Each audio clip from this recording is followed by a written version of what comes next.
Ah, Já tá. saiu. É isso aí. Então, nós estamos aqui com o Padre Daniel para bater um papo descontraído, para ele contar as histórias aí que ele guarda as 7 chaves. Tô brincando. Sobre a história de vida dele, os projetos que ele tem, curiosidades. Vamos fazer umas perguntas aqui para ele, vamos ver o que ele tem para nos contar, para que as pessoas, os possenses, né, e toda a população que nos acompanha de Posse e região, estamos recebendo muita mensagem das pessoas das cidades vizinhas. Eu fico muito feliz por isso. Mambaí, Campos Belo já me mandou mensagem. Teve Monte Alegre, eu acho.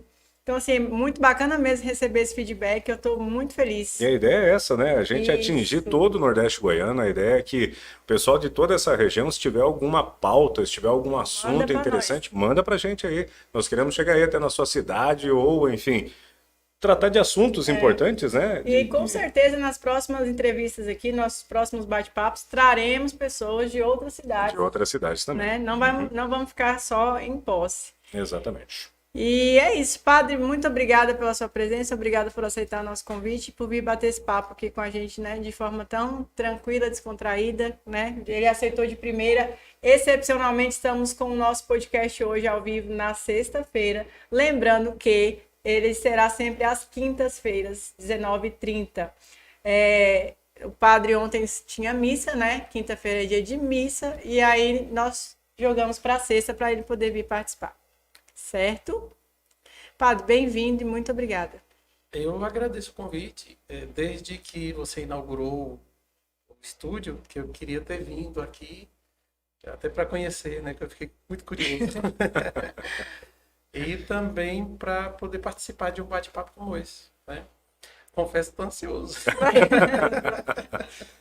Não se acanhe, padre, não se não, acanhe. viu, gente? Falar da vida pessoal É Mas complicado. assim, se tiver alguma coisa que o senhor não queira responder, ficar à vontade, falar, não, pula para a próxima, que a gente super entende. Aqui É o seguinte, assim, existe muita curiosidade em Aham. volta da vida do padre, né? Como é que é? Como é que não é? É Globo Repórter. Tipo O isso. que ele come? O que ele diz? come? Eu lembro quando eu, falando em curiosidade, eu, para variar, né, talvez por isso tenha feito jornalismo, mas sempre fui muito curiosa. Estudei na Ravasco, então, né, sempre estudei, tive ali contato com as irmãs, e eu lembro que eu tinha muita curiosidade de saber como elas viviam. Eu tinha o quê? 7, 6 anos, eu estava no prezinho, na primeira série ali, e era até a irmã Maria Augusta, na época, que era diretora na Ravasco, e quando eu fui criando mais liberdade ali com ela, eu lembro, pai, mas irmã, a senhora tem cabelo, a senhora usa sutiã, usa calcinha, absorvente, sabe? Essas coisas. Pra mim era um ser tão intocável, sabe? Eu queria saber como ela era, se ela vestia roupa por baixo. Uma vez eu vi uma foto dela de maiô, gente, quase desesperei. Falei, meu Deus, nem parece. É muito engraçado, é o que o padre falou mesmo, né? E o que ela te respondeu? Ela me disse que era.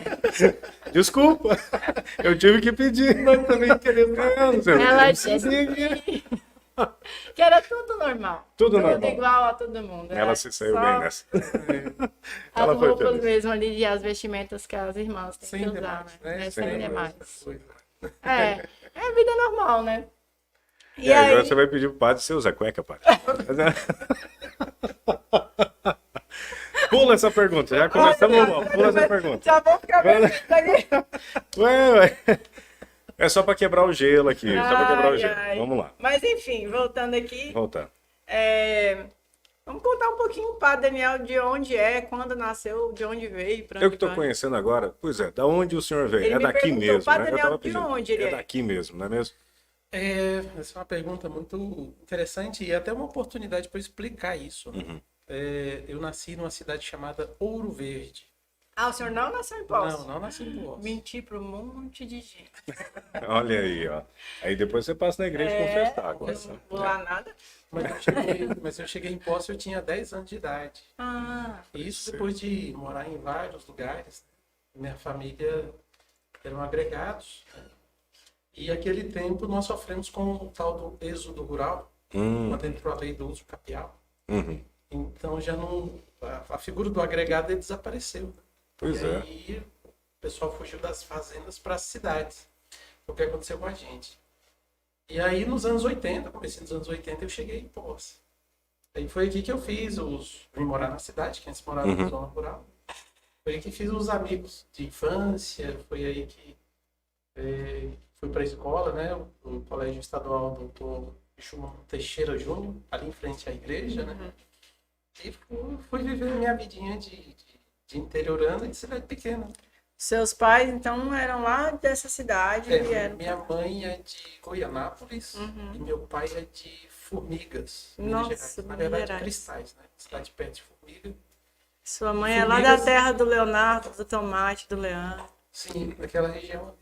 Inclusive, os meus tios avós maternos, né, são todos daquela região. E meu pai é de Formiga, mesma cidade do padre Fábio de Mello. Então aí nós viemos para cá. Meu pai veio ainda nos anos 70, final dos anos 60, né, para Anápolis. E aí tinha uma estrada de ferro, ferrovia, que trazia os migrantes mineiros para o centro de Goiás.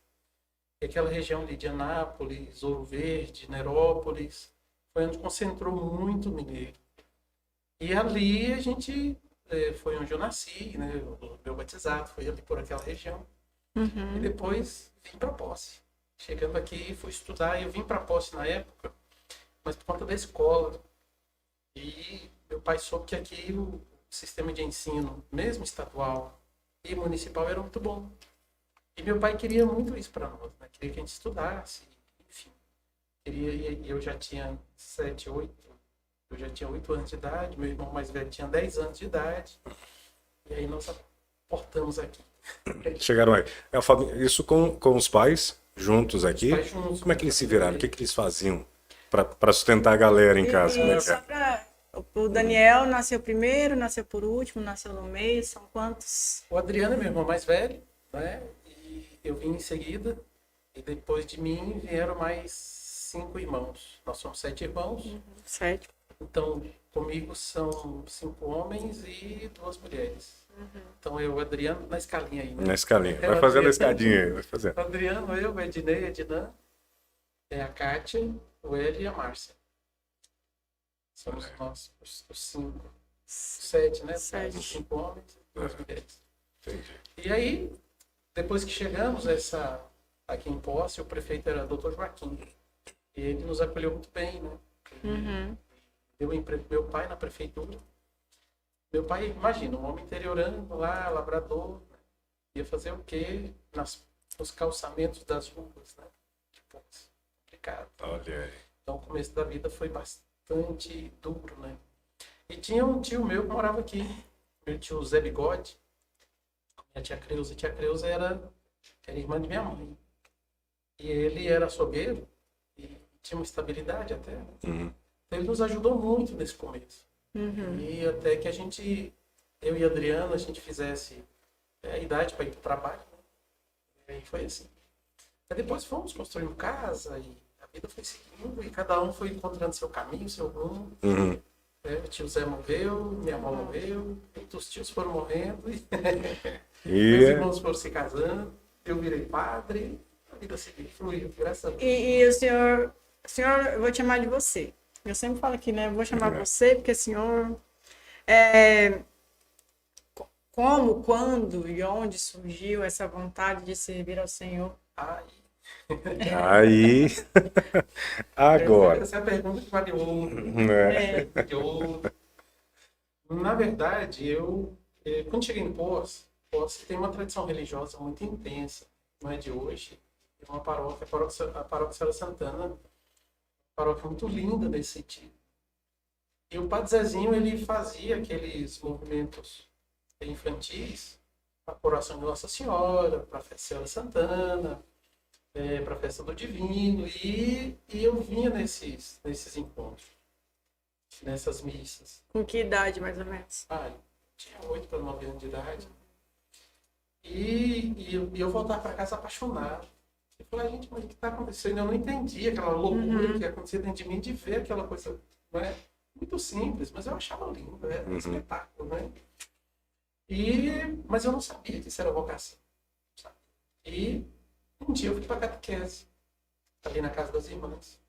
Chegando lá, no movimento da catequese, aí foram falar de vocação. Aí descobri o que era, o que eu sentia, né? Era vontade de ser padre. Isso eu já tinha, a primeira comunhão eu fiz com 11 anos de idade. A minha avó me chamou e falou assim: você quer ser padre, né? Minha avó muito boa, muito amiga do padre Zezinho. Mas ela falou porque viu, ela falou empurrando. Você, como é que foi? Não, Ela tinha visto aquilo. Eu comentei com alguém, algum primo ali, né? E chegou no Com ouvido 11 anos, tu falou e já queria ser padre. Sim. Aí, minha avó, todo domingo a gente ia na missa com ela, a missa da criança, 9 horas da manhã. Chegando lá, o padre terminou a missa. A minha avó foi a última a sair. Eu já fiquei assim, Ela vai aprontar. aprontar. E ela chamou o padre e falou: esse menino aqui quer ser padre. E o padre Zezinho, Já deu nem cá, tempo. vem cá, nós vamos pro seminário. Eu falei: opa, seminário? Que seminário? Como é que é isso? De jeito nenhum, eu vou estudar primeiro, eu quero crescer. Depois de um tempo eu vou, agora não. E podia ir pro seminário com 11 anos? Podia. Sério? Sim, já podia, você manifestou a vocação. O que os padres faziam? Eles levavam. Antigamente, né? Hoje em dia não é assim. Hoje tem, até porque nas cidades tem escolas, né? Então o menino pode estudar o 2º grau aqui e depois ir para a faculdade. Não precisa necessariamente ir como era o caso, né? O moço Zezinho foi para o seminário novinho. Ele foi morar em São Domingos. Agora, o bacana do seminário é que ele tinha uma cultura escolar, acadêmica muito intensa. Você tem ideia? No seminário, quando você era dos anos 50, dos anos 30 ou até antes disso, no seminário não se falava português. Se falava latim. E se aprendia latim, francês, inglês, português, Olha aí. hebraico, grego e música, né? Então, mas eu falei pro padre Zezinho, falei: olha, deixa. Não vou agora não. Segura. E aconteceu um Segura. fato curioso, porque eu cheguei em casa e lá em casa sempre tinha aquela reunião de família, né? Um tio meu falou assim, ele brincou, mas eu não gostei da brincadeira. Ele falou: Eu não gostei da brincadeira. padre é castrado e tem que usar saia. Esse negócio foi, eu sabia que não era, Sim. Aham. e não é não, viu, gente? Antes que alguém peça aqui no grupo, né? Não.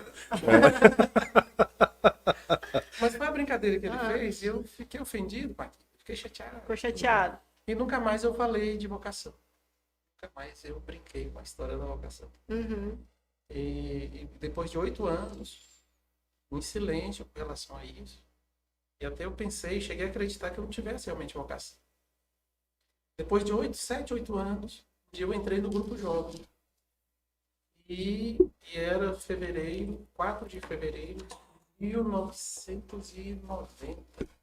Exatamente. Eu que me afastei da igreja, das missas, né? Fui trabalhar,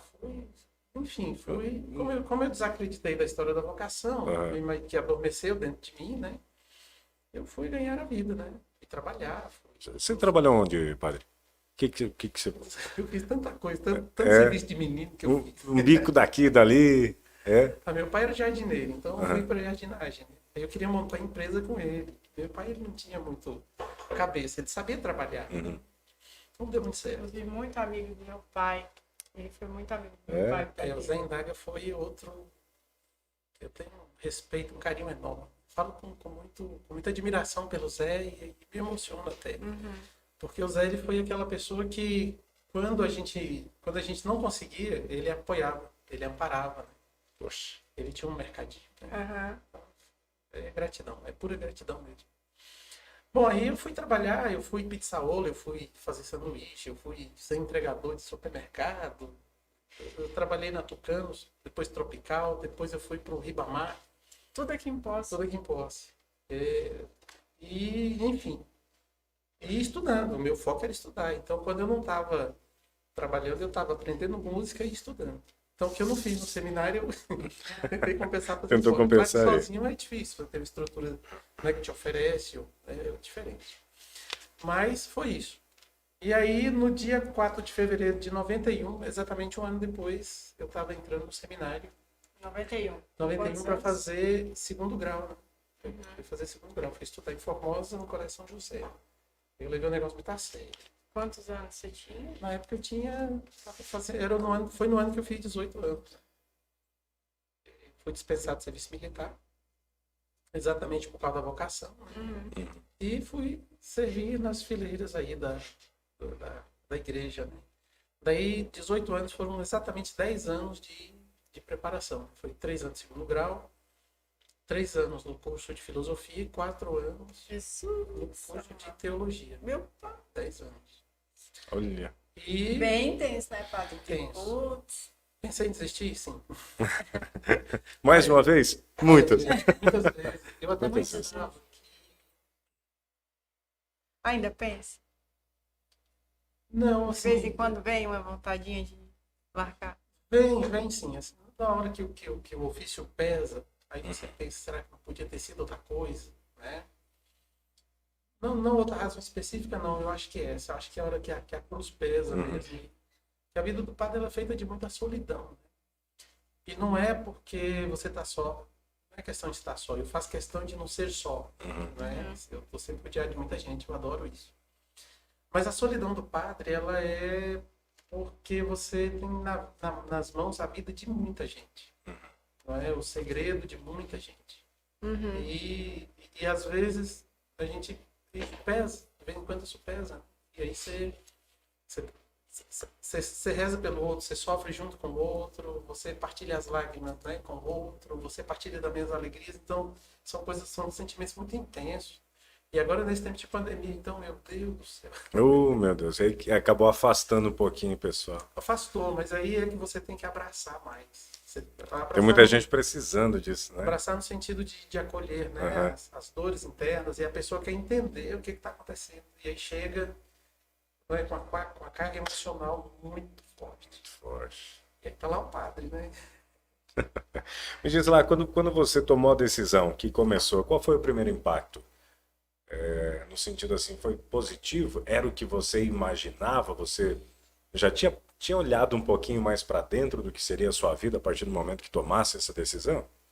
Importa dizer que quando eu fui para o seminário, como eu estava desiludido, tinha adormecido dentro de mim a história da vocação. Exatamente, justamente por isso eu peço. E o que aconteceu? Eu fui trabalhar. Fiz esses biquinhos assim. Eu não assinei carteira, eu não tenho carteira assinada, nunca tive. Nada. Olha, só fazendo um parêntese aqui, eu vou encerrar aqui no Instagram, que a gente estava ao vivo aqui no Instagram também, tá? Então, tchau. Segue a gente lá. Vamos lá pro canal, nos meus stories tem o link, no arrasto pra cima, para vocês entrarem lá no canal no YouTube e acompanharem pelo YouTube, tá rolando lá no YouTube, ó, gente. Nos acompanhem lá. Vai todo mundo pro YouTube! Beijo, tchau! Aí.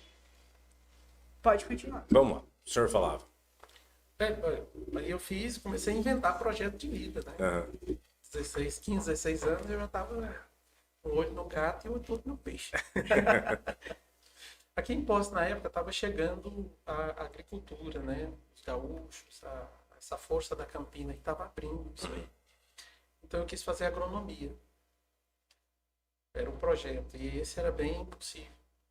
Em seguida, eu quis tirar um brevet para piloto de avião, porque também eu via que isso ia fluir. Tinha um futuro para... Tinha futuro isso aí. E a outra opção que eu tinha foi que eu trabalhava com o Ribamar, e ele me ofereceu a oportunidade de abrir um mini mercado e fazer uma parceria com ele.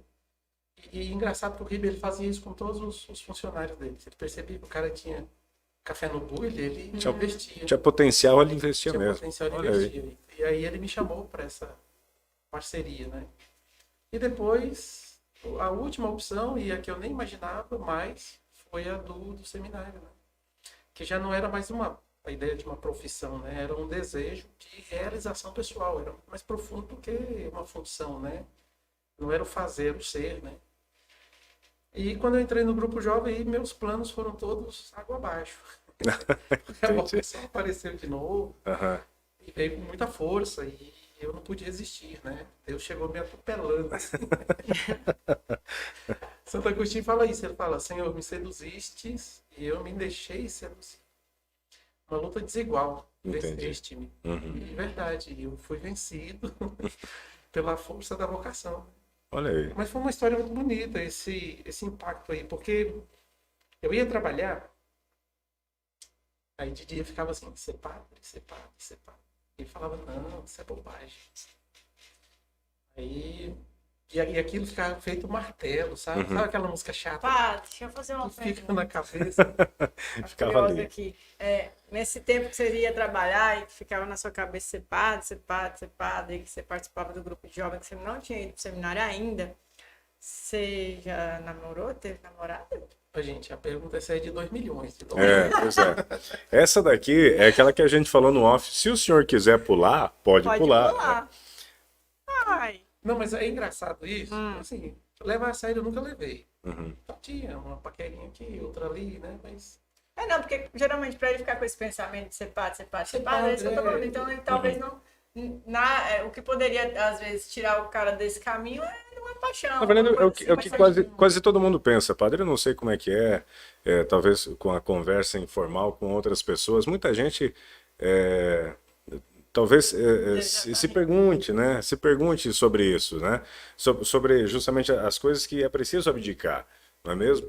É um grande impacto. Todo mundo olha assim, mas eu acho que quando se fala em não, aptidão é vocês estão- diferente. a curiosidade sua é assim, o padre cai do céu? Não, pô, ele é um cara normal, pessoa normal que um dia Isso. descobriu que tinha um chamado especial na vida dele. Uhum. O Amós, o profeta Amós, ele diz assim, ele diz certa vez, eu não sou um profeta, eu sou um criador de gado e cultivador de amoras. É isso que eu sou. Olha aí, Isso pronto. para dizer que ele tem uma identidade, né? Ele é uma pessoa real que veio de uma vida normal, né? De uma família normal e que de repente Deus impactou a vida dele e ele foi. Inclusive os grandes personagens bíblicos é assim, né? O cara tá lá arando Do nada, né? do nada, Do ele nada. desperta uma vocação, um chamado, uma Vem uma- força que o impulsiona e vai. Vem né? uma luz e pronto, né? Uma luz que ilumina dentro e não tem quem segura. É impressionante, não tem o que segura. Entendo. É igual o sujeito que descobre a vocação pro matrimônio. Sabe? Ele não sabe com quem ele vai casar, mas ele sabe que ele tem vocação para isso. Né? É. E não tem quem segura. Ele vai. Aí um dia aparece alguém, a situação, a conveniência, não sei. Cara, paixão à primeira vista, ou Pois uma é. paixão construída, né? Pois é, porque a gente E pega vai. no tempo de juventude, Deus me livre casar. Quando vê, tá casado. Não, mas beleza. assim, já que vocês estão falando sobre isso, Já que entraram nesse assunto, já que tá nesse assunto, vamos lá. então, assim, eu tive paqueras, né? Mas teve algumas meninas que namoraram sério comigo. O senhor que não namorou sério com elas. Elas, algumas meninas, viu? Né? Várias Duas meninas. meninas. E aí, eu ia contar pra vocês. Eu ia contar assim, que às vezes eu tô celebrando a missa e passa alguém, né? Essa é a minha pergunta. Olha! Com todo esse tempo aqui na cidade, ainda você corre o olho em alguém que tem história? Então tem. Tem, assim, ficaram boas lembranças. Até Sem porque dúvida. essas Ai, pessoas se ainda bem que eu não vou casaram. perguntar quem é ele, porque nem a menina quer saber. Não, você não Eu tá nem quero- querendo. não, ninguém aqui, imagina. Bom, É, nem pensa- tá se coçando. Não, o pessoal em casa deve de estar roendo a unha aqui. ó. Porque aqui quase ninguém conhece ninguém, né, gente? Não, mas foi bacana. E aí essas meninas se casaram, tiveram filhos, né? Sim. A vida seguiu, né? Vida Igual seguiu. seguiu pro senhor. E ficou uma gratidão muito grande, um respeito enorme, porque essas pequenas paqueras me ajudaram a discernir. Sabe assim, de olhar e falar, poxa, não é isso. Entendi. Cara, não vai dar, não rola. Eu acho que o namoro mais sério que eu tive, o tempo mais longo, foram 30 dias. Meu Deus. Foi. Na conta não, eu achava muita pressão. Aí eu queria curtir, eu queria fazer amizades, eu queria estar no meio da turma. E eu sempre tive uma facilidade muito grande de ouvir. Então eu estava no grupo jovem e 16, 17, 18 anos, né? O pessoal vinha para conversar, para desabafar, já naquele tempo, para se aconselhar. E eu cumpria bem esse papel, né? Eu tinha aquele ouvido, assim, de sentar e deixar a pessoa à vontade para a pessoa abrir o peito. E era assim, sempre foi assim. Isso depois de padre, percebi que era um dom, né? Que também foi uma das tarefas que mais me ajudou no ministério, foi essa capacidade de ouvir e tentar entender o que o outro tem, né? Uma curiosidade natural, mas contida. A Vanessa vai lá e pergunta. E eu... Você ouve. pessoal chega lá, não precisa pedir Cara, nada. é. O pessoal chega e fala. Chega lá, tem gente que fala assim, padre, não pode mentir, velho. É mesmo, bem lembrado. Ó. Lembra? Não pode mentir. Não pode mentir. Agora, E- sinceramente, a confissão é uma pergunta também interessante. O que é mais difícil na vida do padre? A confissão. Porque o padre, ele funciona como uma lixeira. Então, a pessoa chega e despeja tudo. E é bacana. E é bacana, porque assim, às vezes a pessoa reluta demais para chegar ali. E quando ela chega, com esse meu dom de ouvir, né? De deixar É a tipo pessoa à quase um vontade, psicólogo. aí ela começa, às vezes fala coisa que não esperava dizer. Toca em assuntos que não esperava que fosse sair. Padre. Meu Deus, eu não devia estar entrevistando o padre. Você tá Ô, psicológico sério, abalado. meu Você não tá Não, mas no podendo, drama de não. Vanessa aqui agora, porque ela tem um monte de perguntas que ela não pode Você fazer. não pode fazer. Muitas. Ela vocês já, não se ela têm começar a noção. escrever no papel, ela vai pedir pra mim, porque ela tá vermelha. Eu não tô vendo. Ela tá vermelha aqui. Caramba. Mas bacana isso. Então, você falou do padre psicólogo, né? Na verdade, o padre cumpre também esse papel. O padre Zezinho, num dia, eu estava no clubinho vocacional que ele fez, Aham. ele disse o seguinte, o padre é um pouco... ele é padre, antes de tudo, mas ele é psicólogo, pai, irmão, tio, amigo, pedreiro, construtor, engenheiro, arquiteto. Ele é um pouquinho de tudo isso. Sabe, o Rodrigo, a gente conversou um pouco, é músico, É é música. cantor, é conselheiro, é amigo, não é? O padre, hoje assim, mudou muito. O padre era aquela pessoa de referência na comunidade. Ainda é, né? Para referência moral, referência espiritual, né? Mas naquele tempo, quando não tinha um advogado, era o padre. Não tinha um juiz, era o padre. Não tinha um médico, era o padre, não é? E Mas aqui tinha em Posse, conhecimento de tudo. de tudo era o padre. Inclusive, aí que está o que era a força do seminário. Porque o seminário ele tentava dar uma pessoa preparada para a missão. E era isso. O padre ele tinha que ter resposta para 1 milhão de coisas, né? Aqui na nossa região, por exemplo, os primeiros jipes que chegaram eram dos padres. O primeiro trator do padre. Essa estrada, por exemplo, de Posse a São Domingos, padre Luiz Alabarieta, morreu em 1993. Essa de Iaciara Nova Roma, padre Humberto, né, que morou aqui há muito tempo. Então, O padre Humberto fez. energia elétrica na região, padres. Água encanada em muitas casas, padres. Então, assim, os caras, eles vinham com um cabedal de informação e preparação que era extraordinária. Então, o padre era referência. Hoje mudou muito a própria formação, as instituições se organizaram, né? E o padre, ele foi para o que é próprio dele, né? Ele ainda tem seu espaço, ele tem seu lugar. E muitas vezes, o equilíbrio de uma instituição é o padre. Muitas vezes eu recebi o secretário do prefeito, o escrivão, para conversar e será que é isso? Será que é por ali? Sabe? Pra ver o... E às vezes, na cidade pequena principalmente, às vezes na cidade saía uma decisão e no fundo tinha sido orientada. O padre sabia. Isso é outra Sabia coisa bem. bacana. E assim, eu não quero levar a fama, o título disso, né? Não, pô, acho que a minha função é essa, tá ali. Você fazer o equilíbrio espiritual, emocional da comunidade, né? Ser essa consciência, porque o padre é uma consciência coletiva, né? Quando você vê um julgamento, às vezes a pessoa ela esconde lá, mas na confissão o padre sabe o que foi, o que realmente aconteceu. Morre com esse segredo ali, porque é da confissão Não, e é... mesmo não pode falar nada. Se nem a pessoa mencionar, chegar e nem falar ventilar.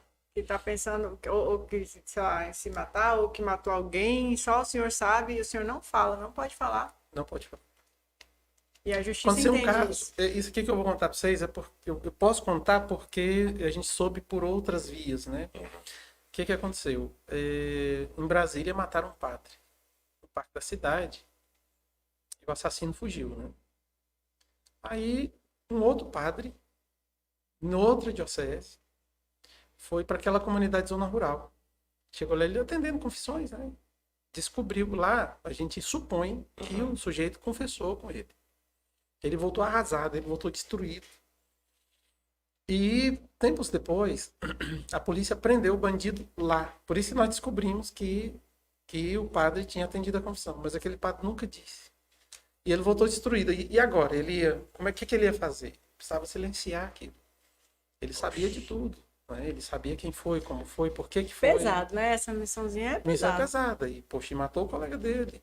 E ele ter que passar a mão na cabeça. Por isso que daí surge a expressão popular, né?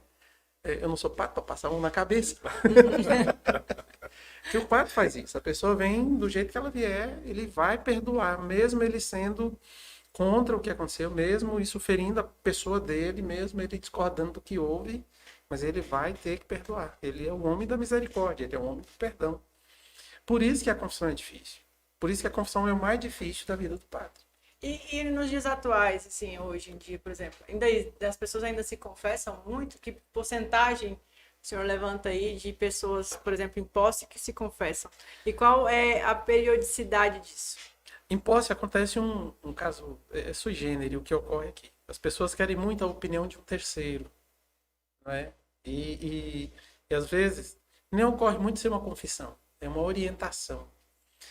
Mas curiosamente, não sei se você sabe, mas em posse tem outras pessoas de outras religiões que também prestam ouvidos, né? Mas sim, o povo de posse, e eu acho que nunca houve uma época, e talvez até agravado pela pandemia, em que as pessoas precisam de orientação, que as pessoas precisam de uma boa pregação, né? Eu cuido muito disso, que as pessoas precisam de alguém que tem uma palavra firme, segura, né?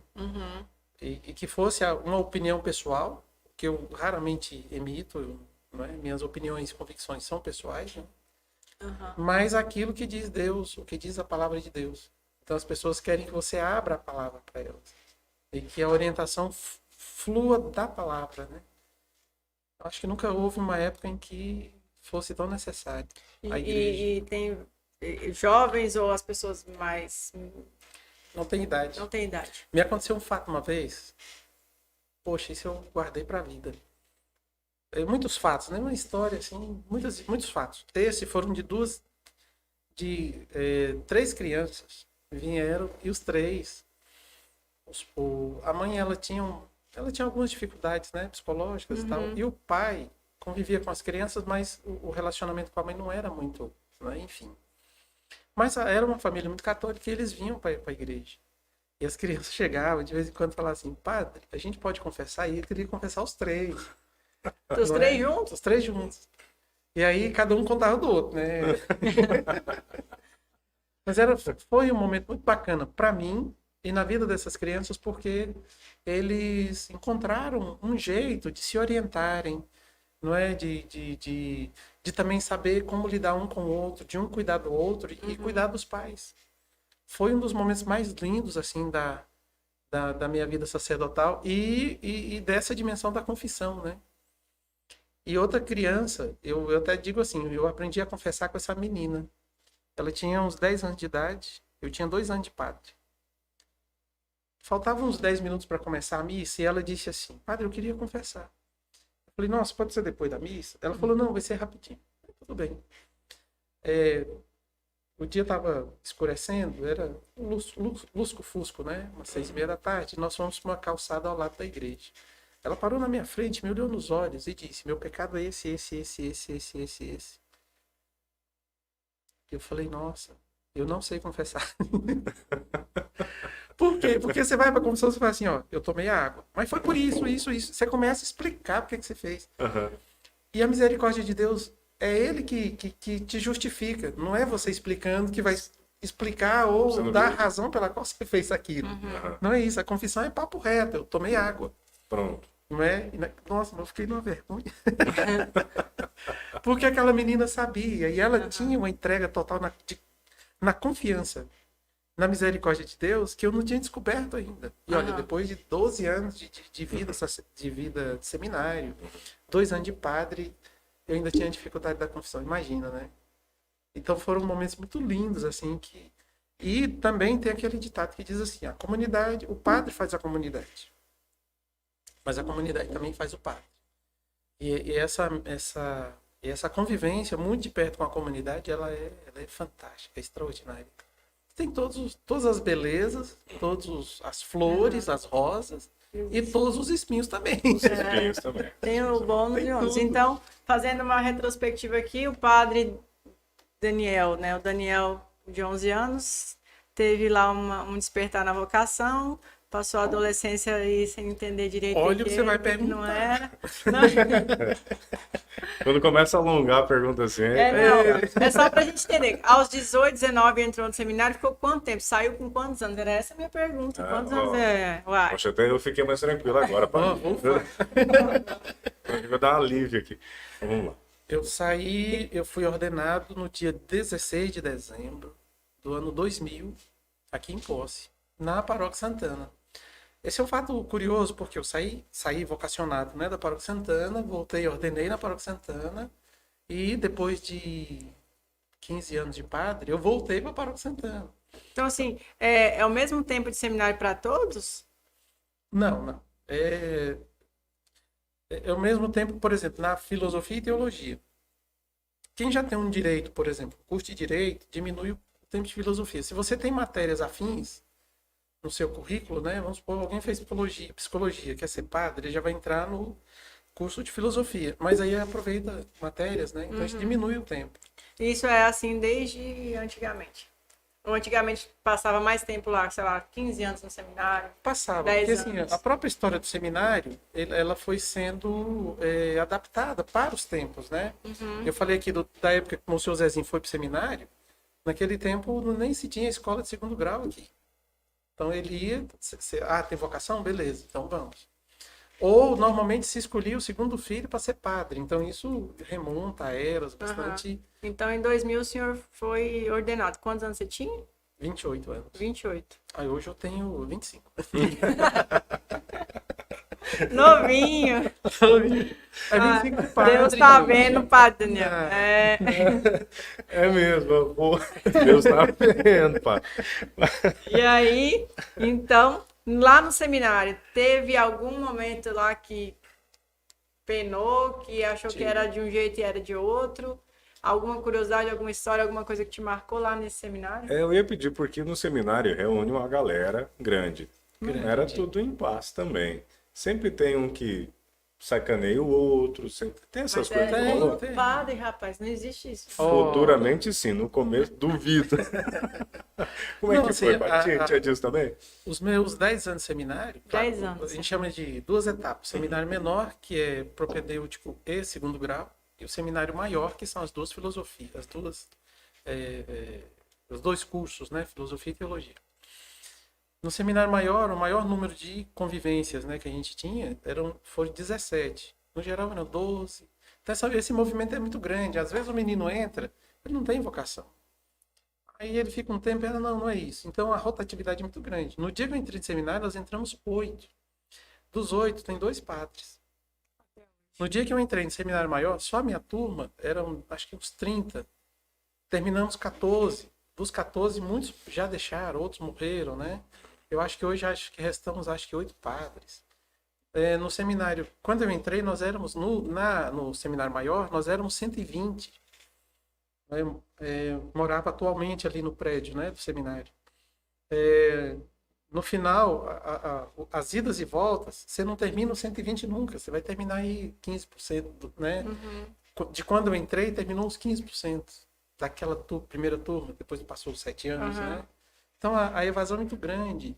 E o seminário, ao contrário do que se pensa, ele vai afunilando a preparação, porque não é só acadêmica, né? Você tem todo um conjunto ali de observações, enfim.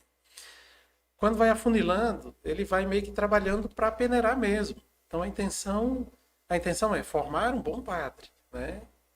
Mas, poxa, nós estamos faltando padre, então a gente vai ordenar porque está faltando. Não, o seminário ele não tem essa pretensão.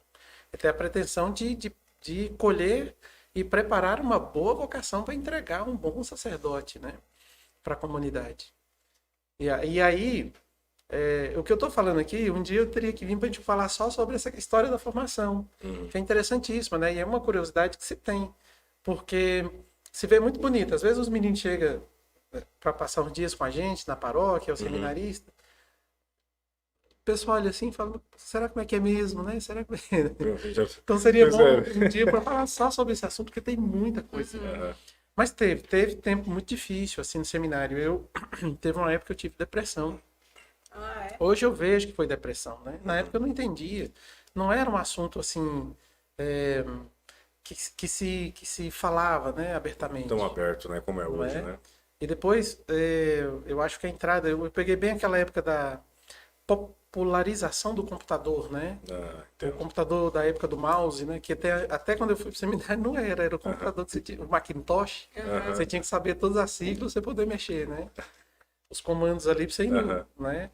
E aí apareceu o mouse, uma novidade e tal. Então a gente começou a entrar nesse mundo tecnológico e isso e outras coisas que vinham junto pesaram muito. E aí eu, né, sofri bastante. Eu achava que era o fim da vocação. Tanto que conversando lá com os padres, eles diziam, olha, será que não é outra história, né, que você está querendo viver e tal? Mas não era. Aí no fim a gente foi descobrir, e esse momento ele foi realmente muito, muito, muito, muito difícil. Até eu entender o que estava acontecendo, foi barra. Mas depois disso a vida deslanchou, eu aprendi a lidar com o estresse, né? Aprendi até a não me estressar, né? E tranquilo, passei. Isso deve ter acontecido já no terceiro ano da filosofia. Eu já Ah, estava já com na... uns 4, 5 anos de seminário já. Aham, é o que você falou, né? É. Agora, assim, ó, uma coisa que você não vai perguntar e eu vou te dizer, que é o seguinte. Ótimo. Eu tinha a intenção de ser padre, mas de primeira não era o foco. O meu foco era me preparar para ser padre. Não sei se você entende. Que às vezes você ilude com a bandeira onde você vai chegar, né? O ponto de chegada. Você ilude com isso e atropela o meio do caminho. Não é? Já estou no seminário, eu vou ser padre. Não, não, não. Para mim, não. Eu estou no seminário e eu quero fazer a filosofia. Eu vou estudar a filosofia. Sim. E pus para cima, sabe? Se ia ser padre, isso aí era uma história. Entendi. Né? Que eu via a formação que existia no meio do caminho e sabia que ela seria uma ponte quebrada, que não seria tão simples assim, né? Sair daqui, esperar os anos passar e depois simplesmente receber um ofício, né? Hoje em dia, né, o menino que quer ser padre, assim, tipo, o que você falaria para ele?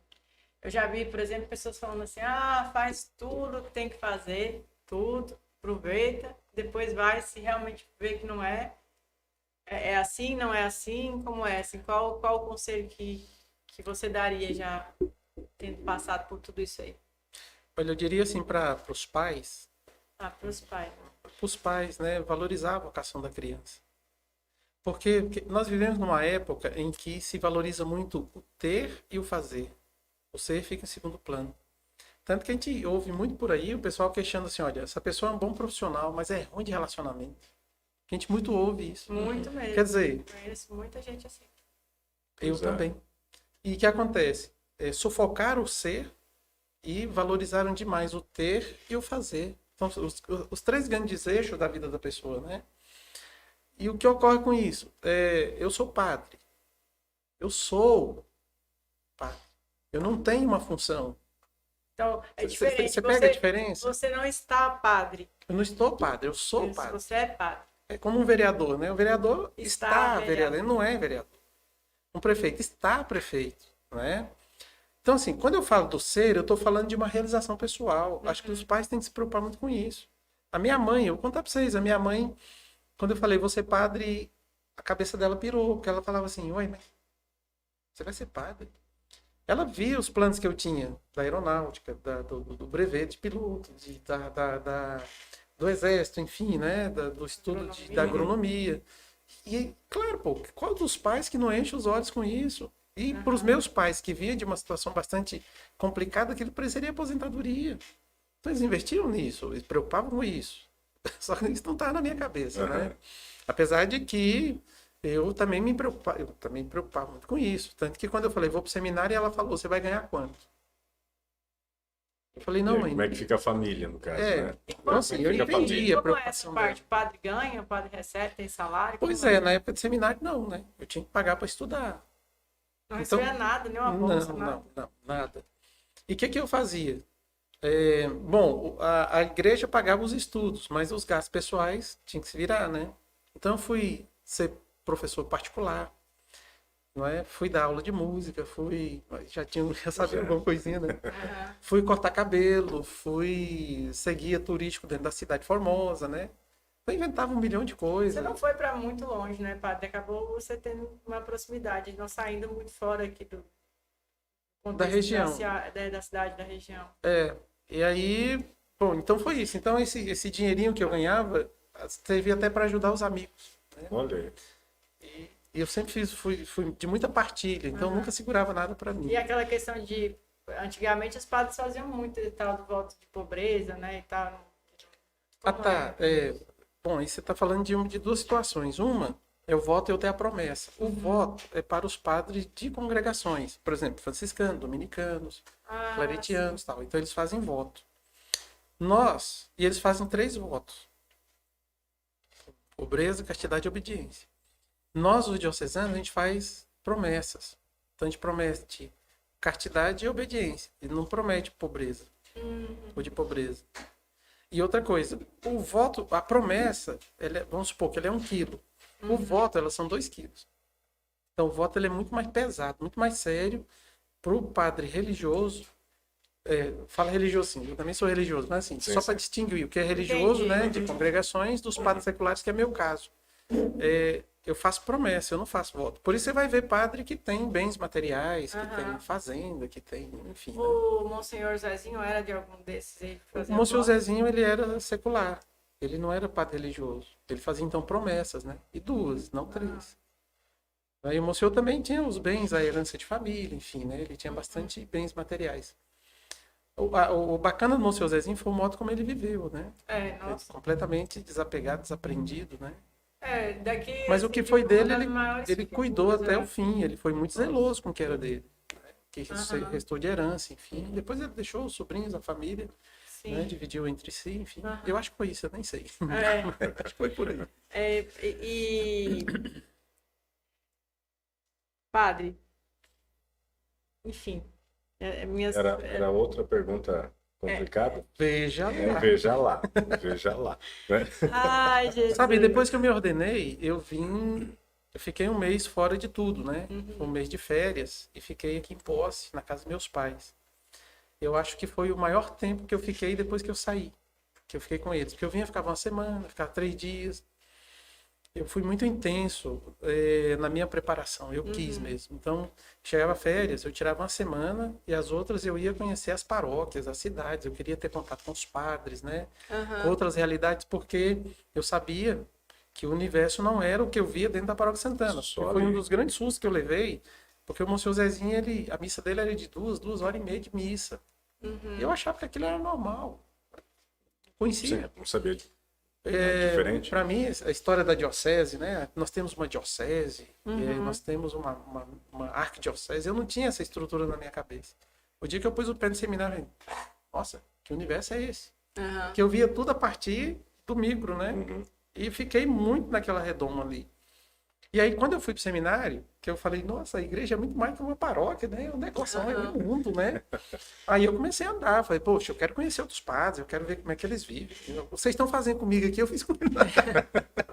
Padre, tem Onde algum- eles vivem, o que é que eles fazem, como é que é isso aí. Como é que né? é? Aham. Uma paróquia é igual a outra, não é? E tal. E aí eu comecei a andar o mundo, né? O mundo fala assim, a diocese, nossa, era onde eu ia viver depois como padre, eu queria saber. Você chegou a sair para longe daqui? Você conheceu outros estados, países? Sim, Particularmente ou até pessoalmente. pessoalmente? Em missão já fui, né? Aham. E também por curiosidade. Então, e foi um negócio muito curioso, porque eu fui para o Canadá e conheci Quebec, Montreal e Toronto. E outras cidadezinhas ali, vizinhas. E não conhecia Goiânia. E eu voltei com peso de consciência. Eu falei, poxa, mas a Ele capital do voltou, estado, do primeiro meu que foi país, pra Goiânia. do meu estado, eu não conheço. Não sabia. Não é? Aí, mas aí não parou aí, fui para França. E eu lá em Paris, olhando toda aquela beleza e pensando, poxa, eu não conheço Eu não Goiânia. conheço Goiânia. E Goiânia nada. Aí um hein? dia, aí eu voltei de Paris, passou assim uns 2 meses, falei, vou para Goiânia. Fui para Goiânia. Cheguei lá mais perdido que tudo, ou cidade complicada. Nossa. Hoje não, né? Depois Eu pensava, poxa, é mais fácil andar em Paris do que andar em Que andar Goiânia. em Goiânia. Padre, falando dessa missão de vida aí, né? Eu queria saber se tem algum ponto ou alguma determinação, enfim, alguma coisa que na vida do padre, que é estabelecido no seminário, lá quando vocês fazem as promessas, os votos, enfim, que você não concorda. Você respeita, obedece, mas não concorda. Diga-me tudo, não me esconda nada. Na verdade, Não pode mentir. nunca tinha pensado, né? Essa é uma boa pergunta. Não tinha pensado nisso. Você nunca Nunca pensou tinha que alguém ia pensado. fazer uma pergunta dessa pro senhor, né? Pois é. Essa é a Vanessa. E não tinha pensado nisso, sabe por quê? Porque a minha formação desde criança foi no colo da minha avó, rezando o terço, as ladainhas. Então, eu tive... Porque, assim, o seminário, ele trabalhou algo que eu levei. É bom dizer isso, porque hoje, como padre, eu faço procissões, eu faço a Semana Santa e tudo, mas eu faço o que eu vi fazendo. Uhum. Não foi o seminário que me ensinou. O seminário me ensinou a teologia, o porquê de crer. O seminário fez isso. Mas o crer já existia. Então, para mim, o ambiente, quando eu cheguei em seminário, enfim, era um ambiente Familiar? familiar. Era o mesmo ambiente, era onde eu estava, né? Era a minha selva de pedras, né, por assim dizer. Era um mar onde eu nadava. Então, não foi estranho, eu não tive problema em aceitar o que a igreja me propôs. E muito pelo contrário, tudo que a igreja me propunha, eu achava... Eu sempre percebia que era uma segurança que eu tinha. Então, tipo assim, mesmo a lei do celibato, né, que me ajuda a viver o ministério, por incrível que pareça. Não é? A questão da obediência, não é? Que teve momentos que foi difícil obedecer. Mas eu, por princípio, eu me propus a obediência. Uma vez que eu fui transferido, foi horrível. O modo como aconteceu, as coisas como aconteceram, foi triste demais. Mas antes de eu reclamar qualquer coisa, eu pensava, poxa, mas eu disse que ia obedecer. Então, mesmo no meio de um sofrimento e achando que não é a hora, eu vou aceitar. Porque eu prometi que obedeceria. Então, assim, na hora, poderia pensar que isso talvez fosse o mais difícil, né? Ou fosse o que eu não concordasse, né? Eu sinceramente não concordei em um modo como aconteceu, mas o fato de ter que obedecer, não. Eu fui aberto para isso, né? Você acha que teria então algo que poderia ser mais flexível? Não vou dizer que você é contra, mas que a igreja poderia, de certa forma, evoluir em algum sentido? Mudar alguns Mudar alguma conceitos. coisa? Tipo, por exemplo, vou mandar logo, tipo, padre casar, que é uma coisa que todo mundo fala. Todo mundo fala, né? Será? Eu já vi muita gente questionar, por que não liberam lá pro padre casar? Outra coisa que eu vejo padre fazendo antigamente não faziam. Tatuagem, por exemplo, essas coisas. Beber eu sempre vi, assim, né? Essas coisas eu acho que não é pecado padre beber. Mas eu falo coisas muito tradicionais, assim, rígidas, né? Que, enfim, são conceitos ou preconceitos. Olha, assim, eu entendi a pergunta e eu vou te dizer assim, o que a igreja estabelece, eu não vou contra, de forma alguma, e até eu silencio muito minhas opiniões em relação a isso. Uhum. Mas, no geral, eu não sou contra. Às vezes, eu acho que algum padre exagera, sabe? Às vezes, eu acho que se inventa leis que não está lá no código de direito canônico da igreja. Isso eu acho estranho, sabe? E isso eu chego a questionar até. Mas você não vai ver eu falando isso com as pessoas. Sim, sem dúvida. Cá entre nós, numa reunião de padre, com o bispo, eu manifesto minhas opiniões em relação a tal coisa. Por exemplo, a respeito do batismo. Eu acho que a pessoa tem que ser batizada, independente do que vive os pais, os padrinhos. Por quê? Porque o batismo vai fazer daquele menino filho de Deus. E às vezes a igreja entende diferente, não é? Mas isso é uma questão de opinião. Agora, quando a igreja diz assim, olha, vai ter que ter os padrinhos vão ser assim? Não, peraí, pô. A igreja disse, nós vamos seguir o que a igreja disse. Na minha opinião aqui não vale mais. Uhum. Agora, lá entre nós, na discussão pastoral, no efeito disso, na prática, como é que é feito, peraí, então vamos repensar isso aqui. Então, assim, eu acho que não chega a ser uma discordância, né? Mas chega a ser uma opinião diferenciada e em qualquer ambiente você vai ter isso, né? Eu vejo muito isso, por exemplo, no meio dos advogados, né? Às vezes eles discordam como o colega propõe aquela visão sobre aquele ponto, né? Mas entre eles até conversa, mas fora dali, né? O que a instituição, o AB falou, tá feito. Eu vejo muito isso. E a questão de ética também, né? Sem Eu dúvida. acho que essa ética, ela perpassa muito bem em todos os ambientes. Apesar de eu pensar que entre os padres ela devia ser um pouco mais... Mas não vamos entrar por aí não, que é problema. Aí é problema, aí é problema. Mas a igreja já mudou muita coisa, ela precisou se adaptar também, né, padre? Porque É assim, você no concorda seu que bojo... o fiel ele teria que seguir justamente isso, não olhar para o lado. Tem muita gente que queixa de algumas coisas e acaba se afastando da igreja. A igreja precisa mudar para trazer o fiel de volta? Ou você acha que não? Quem é fiel, pronto, Acho que não, segue. acho que não. A questão está mais aquilo que eu falei, na interpretação do próprio padre. Isso. Por exemplo, eu conheço padre que diz ao sujeito que vive amigado, por exemplo, de preferência dele não devia nem ir na igreja. Você já vai ver outros padres que não, poxa, peraí, esse pessoal também é filho de Deus, vamos trazer isso para perto, vamos fazer um trabalho bacana aqui com ele, dá para fazer, a gente se ajeita e tal, não é? Respeitando as devidas os devidos pontos que a igreja coloca, né? As devidas observações que ela coloca. Então, peraí, até aqui você pode vir. Até nesse banco aqui, por assim dizer, né? Você pode sentar, poxa, você tal. E depois, eu particularmente penso em Jesus nesses pontos, né? E acho que a igreja, ela tem realmente que colocar o seu conteúdo de normas, ela tem que fazer isso. Via de regra, de modo geral, né? Certo. Em algumas situações, é o próprio padre que está ali, é que ele vai ver como resolver isso, como fazer a adaptação dessa lei em favor da pessoa. Inclusive, o Código de Direito Canônico, cano número 1, a primeira lei lá dele, diz assim, o bem maior é o bem da alma, é o bem das almas. Então, às vezes, assim, a lei não pode sobrepor, porque aqui você poderia fazer uma escolha. Bom, eu vou aplicar a lei e dane-se quem se dane. Ou não, então, peraí, vamos pegar a lei e vamos privilegiar a pessoa, né, porque eu quero a pessoa perto aqui, né, visualizar essa lei no sentido também de beneficiar ou facilitar esse caminho. Exemplo, um dia eu morava em São Domingos, chegou uma pessoa. Padre, eu nunca casei porque a norma da igreja é demais. É demais. Tá bom.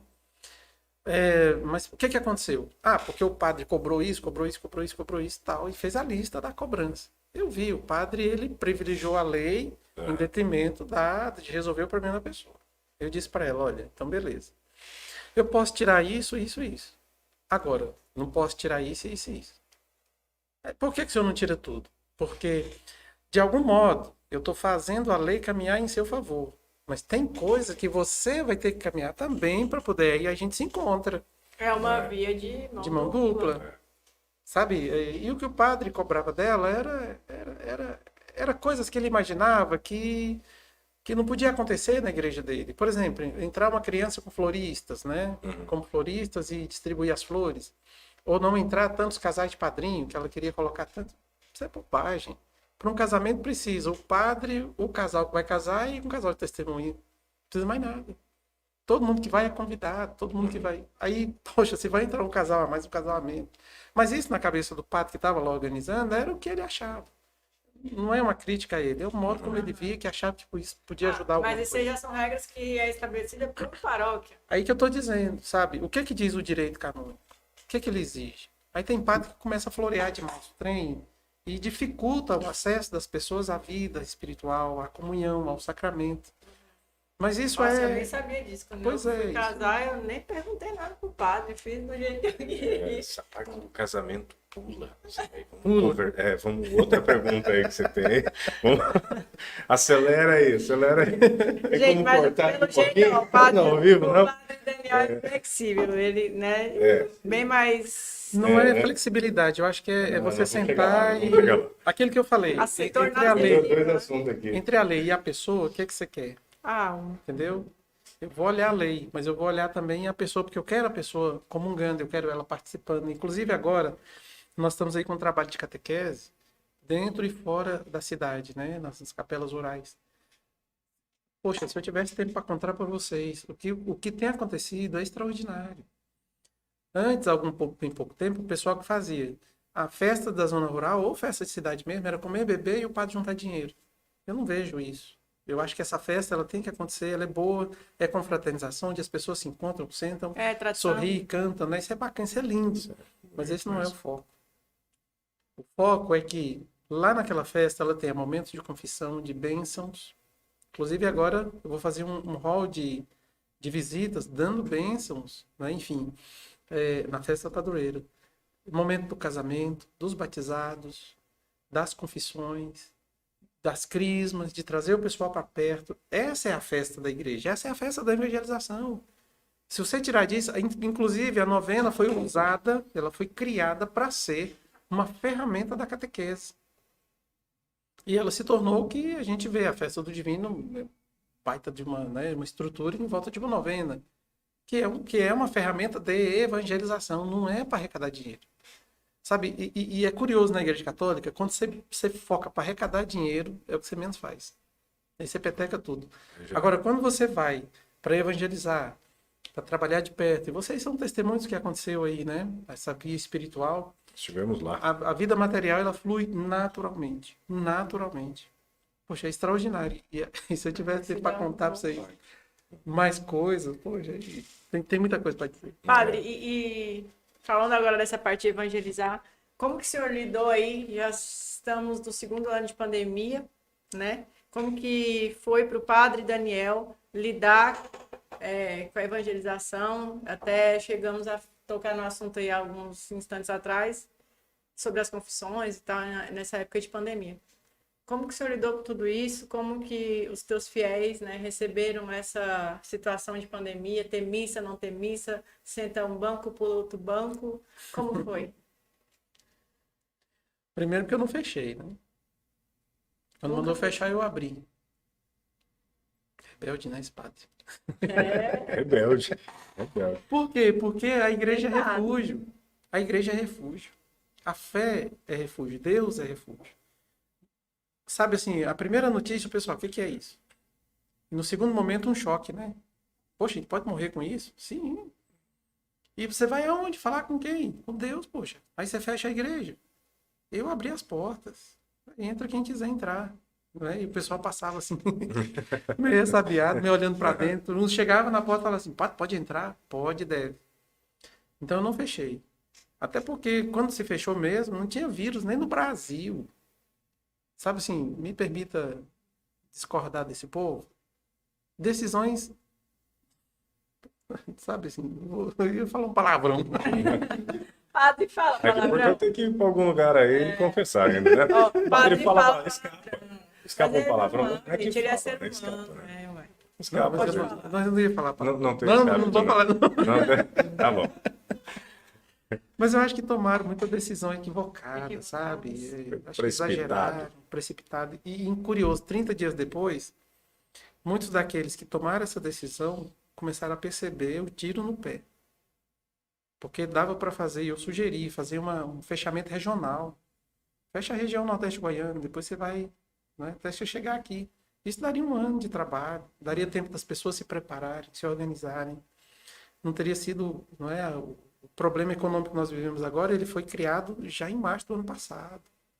Né? E assim, muita gente ganhou dinheiro, mas muita gente perdeu. E tem gente que até agora não sabe a porta de saída do problema no qual mergulhou, poxa, ou no qual foi mergulhado, por conta do equívoco que esses... Enfim, né? Deixa quieto. Pula de novo. Mas eu pulo de novo. Uhum. Né? Né? Então, pulo de novo. É. E aí eu fui e abri. Falei, não, deixa a igreja aberta. Aqueles primeiros 15 dias ali foi loucura, né? A gente vinha num ritmo muito louco de trabalho, de empenho, de preparação, né? A Festa do Divino teria sido uma das maiores festas do Divino em todos os sentidos, naquele ano, 2020. E faltando 2 meses para a festa, a gente a todo vapor, fecha, e vamos fechar, não vai ter. E a gente começou a achar que era 15 dias, né? Resolvido. E falei, não, peraí, 15, vamos... 30, que virou 45, 45, e teve gente que 360. durou 15, Já Tá estamos mais. indo aí para 500 dias já, né? Tá 1 ano e meio. Aí eu fechei, aí eu falei, olha, vamos deixar stand-by, né? Vamos para casa, a ordem ir para casa, vamos rezar, né, também. Uhum. E depois daqui 15 dias a gente volta, senta e definimos mais alguma coisa, até porque a gente não sabia para onde as decisões iriam, né? E foi isso que aconteceu. E aí, aqueles primeiros 15 dias do choque, né, do fechamento, eu aproveitei para dar uma descansada e tal, tirar umas férias mesmo. Aham. Quando eu percebi que tava todo mundo, não é? Eu falei, eles vão aguentar 30 dias. Não vai dar para ficar um ano aí, não. Aí eu falei, quer saber de uma coisa? Vou tirar 15 dias, vou dar uma descansadinha. Com 15 dias eu voltei, e aí falei, inventei a palavrinha, né? Reinventar. Reinventar, Coloquei- ressignificar. Oh, meu Deus. Ressignificar. E eu fui pros ré, né? Vamos recomeçar? Vamos dar um start, né? E começar de novo? Vamos nos preparar para quando a cortina abrir, porque agora a cortina está fechada, e até agora, né? E aí a festa do Divino foi a primeira grande sacada. E foi o trem mais exigente do mundo, por quê?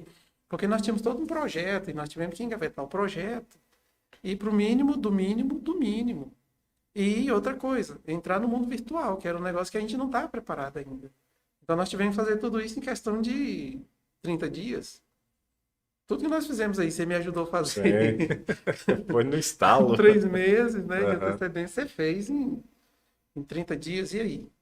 E aí eu falei, gente, vamos pro que dá e vamos fazer, não vamos ficar fechado. Aí nós tivemos denúncia de vizinho, nós tivemos polícia batendo na porta. Chegava lá Inclusive dizendo, o Major esteve aqui semana passada e ele comentou, né, que o momento mais difícil para ele na carreira policial dele foi o de pandemia, porque ele não estava lidando, né, com bandidos, Um bandido. É inimigo Como disse, invisível. é. E esse assim, momento- de ter que chegar nas pessoas de bem, ter que fechar o comércio de um trabalhador, fechar. Se ele receber esse ordem, ó, vai lá e fecha a igreja, não pode.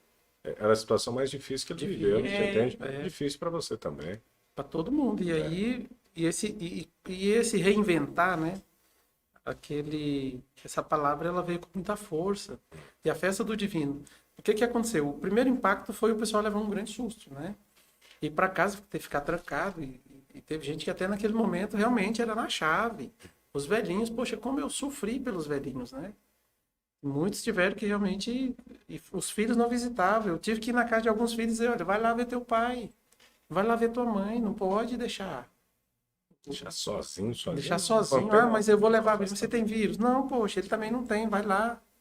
Então, assim, E a festa do Divino, ela chegou levantando o astral. Estava um marasmo. E o pessoal perguntava: padre, a gente pode ir? Não, mas assiste casa. E aí, o que aconteceu foi que, de repente, a família estava reunida em casa e eu estava lá no palco principal presidindo a festa daquela família, né? Então, nós levamos a festa do Divino lá para a sala da casa da pessoa. Para o altar que ela montou na casa. Poxa, isso foi bárbaro. Por quê? Tirou aquela pressão financeira da festa, que ela vinha de muito tempo, eu estava tentando tirar e não conseguia. A pandemia me ajudou total nisso aí. Porque eu pude realmente conversar com as pessoas e falar da espiritualidade, né? Falar de Deus e rezar com eles e dizer, olha, nós não estamos sozinhos, você não está sozinho, estamos aqui, né? Os festeiros estão aqui e a devoção aqui é muito forte, muito grande. Isso foi uma injeção de ânimo, porque quando passou a festa de vinho, você encontrava as pessoas na rua com um problema, mas alegres. Já não era aquele semblante carregado, cabisbaixo ou trancados em casa, né? Foi quando o pessoal começou a vender com a portinha meio portinha. Meio escondidinho, mas estava lá. Cara, que delícia foi ser padre nessa hora e poder dar essa contribuição mesmo no meio de tanto não, né? Você poder dizer sim e dizer é possível.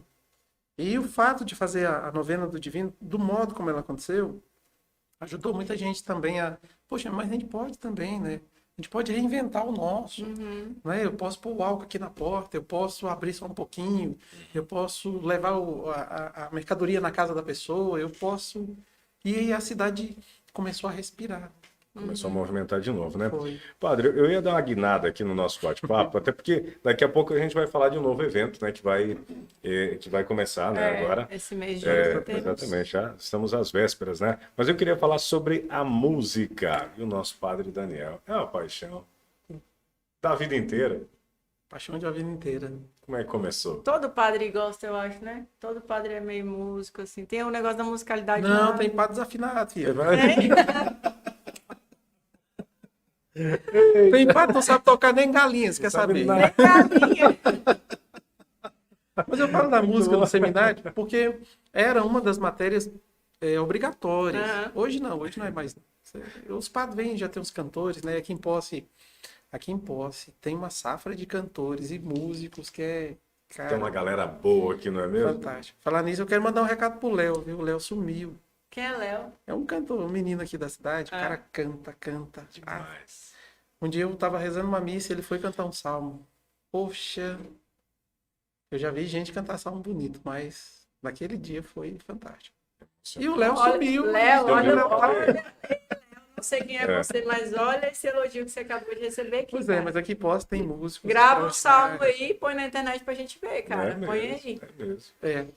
Eu fiquei curiosa agora, eu quero ver. Sim, o cara canta muito. O senhor sempre incentivou muito também, né?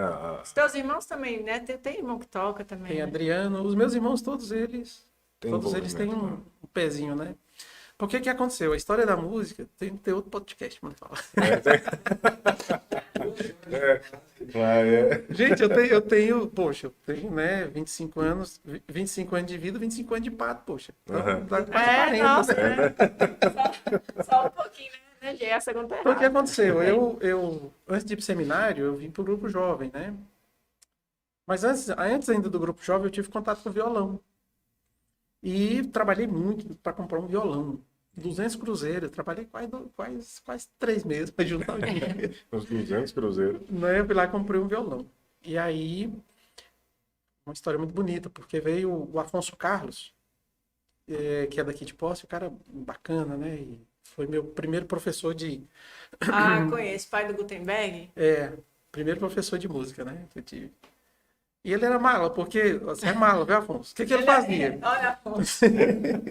Eu já tocava, mas eu não sabia o nome de nota, não sabia nada. E ele Aham. pegava o livrinho, põe na minha frente e falava assim, ó, isso aqui é o dó, isso aqui é o ré, isso aqui é o fá, e a sigla é essa, né? De C a G, né? Aham. Então, aí ele falava assim, ó, mas beleza, eu vou ali, viu? Aí os outros alunos chegavam, aí ele falava, se chegar algum menino aí, você passa a tarefinha pra ele não voltava. E você Não dava voltava, aula Não mas- voltava, eu dava aula pros outros. Não é, isso aconteceu muito. Mas aí eu aprendi, porque aí como eu tinha o instrumento na mão, o que eu precisava era do manual, né? Aí eu comecei. Aí fiquei no grupo jovem um tempo. O Paulo Nilton foi um grande instrutor, o Gene, Toquinho, né? O Tiquinho, Paulo aliás. Newton? Paulo Nilton. Agora a gente fez uma live Fez a junto. live, né? Estava lá. Show Então, de bola. isso extraordinário. E aí, o que aconteceu? Depois eu fui para Formosa, eu fui tocar num coral. Aí formamos um coral para tocar na Catedral de Formosa. Lá eu toquei os 3 anos, né? Aí eu tive que aprimorar mais ainda. E lá eu tive contato com o maestro. Esse maestro eu aprendi muita coisa. Apesar de que eu tocava violão e ele não tinha tempo para ensinar violão. Então ele ensinava o instrumento de sopro. Mas aí eu fui para partitura, né? Então, assim, não sou craque na partitura, mas algumas frases você consegue tirar, né? E outro problema que eu tive foi que eu não tinha muito tempo para música. Então, o que eu pegava, a gente fala pegar de ouvido, né? Então, pegava de ouvido e ia tocando, eu ia ajudando os outros que também queriam aprender e tal, até formar o coral e a gente ia.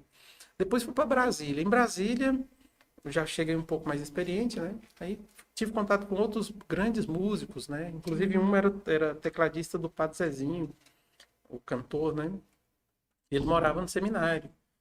Era seminarista e eu tive contato com ele. E aí nós fizemos música junto e ganhamos festivais, primeiro, segundo lugar, né? E depois eu fui ajudar a montar festivais e tudo mais, festival vocacional em Brasília e tudo. Aí eu curti muito esse lado da música. Muitas vezes eu fui coordenador da música no seminário por 2 anos seguidos. E nós fizemos muitas melodias, é a mesma coisa. Melodias de salmo, né? Fizemos muitas melodias, criamos muito. E tive contato com outros seminaristas que também tinham um conteúdo musical muito bom, né? Ou cantando ou executando algum instrumento. Então, e no seminário nós gravamos um primeiro CD do seminário. Nós montamos desde o estúdio até a produção do CD. O CD se chama O Chamado. Eu não sei se... Eu acho que eu devo ter uma cópia dele escondida em algum lugar. Depois desse tempo, né, eu saí do seminário, ficaram aqueles que tinham essa musicalidade e tal. Nós criamos um festival dentro do seminário, que era um festival de festa junina. Que é aquele que você vai faz karaokê, né? Uhum. Chega e canta quem quer.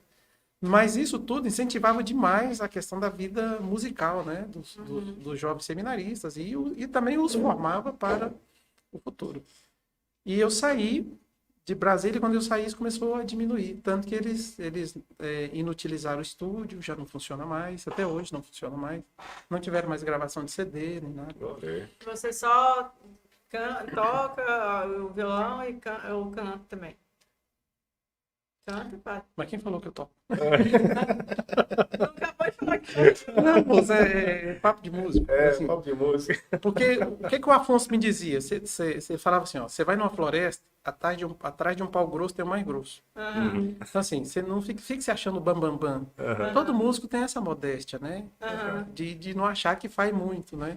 O Eldi é um cara extraordinário, o cara tem uma Eu vozeira. digo um abraço. É um dos caras que tem uma segunda pena. mais bacana, extraordinária. O cara toca viola, toca violão.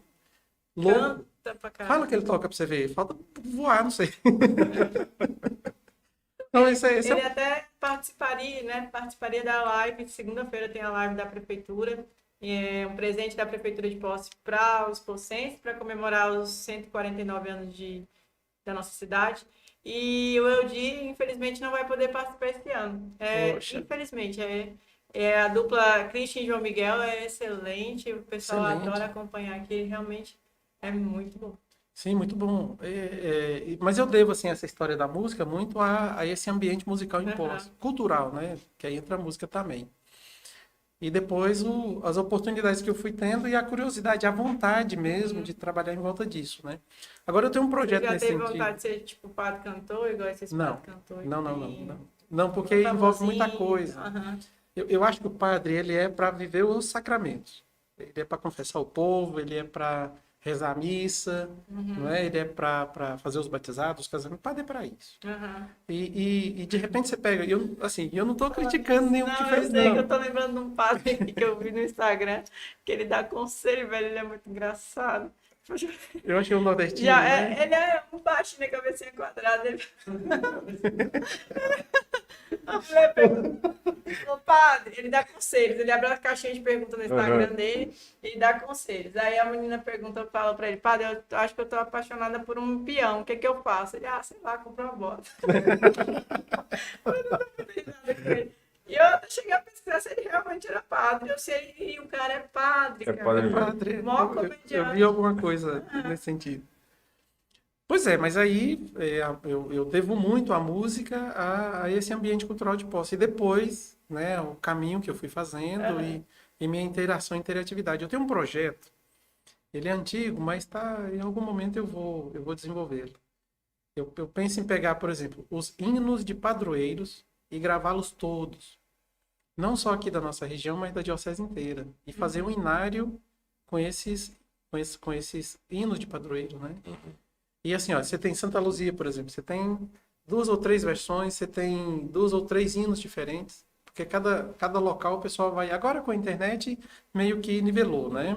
Padronizou. O cara sujeitar qual é o hino aí do padroeiro? É Santa Luzia, ele vai lá na internet, então isso meio que padronizou, né? Aham. Mas tem muitos benditos, tem muitos cantos, e eu penso fazer isso até para você resgatar uma memória e conservar essa memória.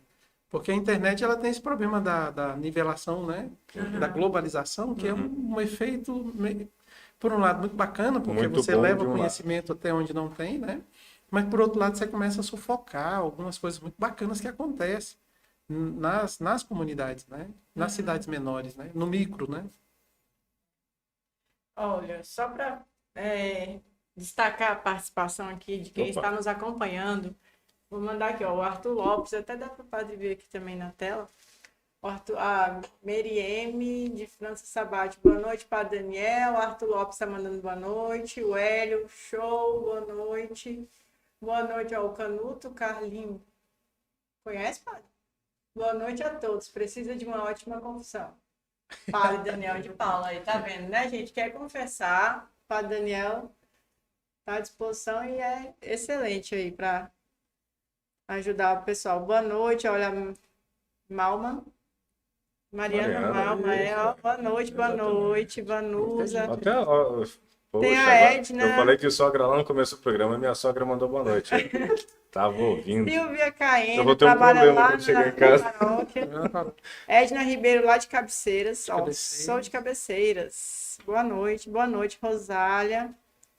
Aí tem mais uns aqui embaixo, tinha uns mais pra cima. E lá no Instagram, o pessoal que tava lá também. Boa Também noite, pessoal, e obrigado por estarem acompanhando. Show de bola. O padre Pois vai é. mandar um recado pra vocês. Eu quero agradecer muito a oportunidade de estar aqui, porque o que ocorre? A vida do padre, eu sou bastante reservado. Assim, tem muitos amigos, mas eu reservo muito, né? Até por um certo cuidado com o próprio ministério, né? É muito precioso isso. E dependendo da situação, você pode criar uma má impressão e isso embotar um pouco, né? Até por viés políticos, enfim, né? E aí eu tenho bastante reserva nesse sentido. E uma oportunidade como essa é uma possibilidade de aproximação também de uma pessoa, né?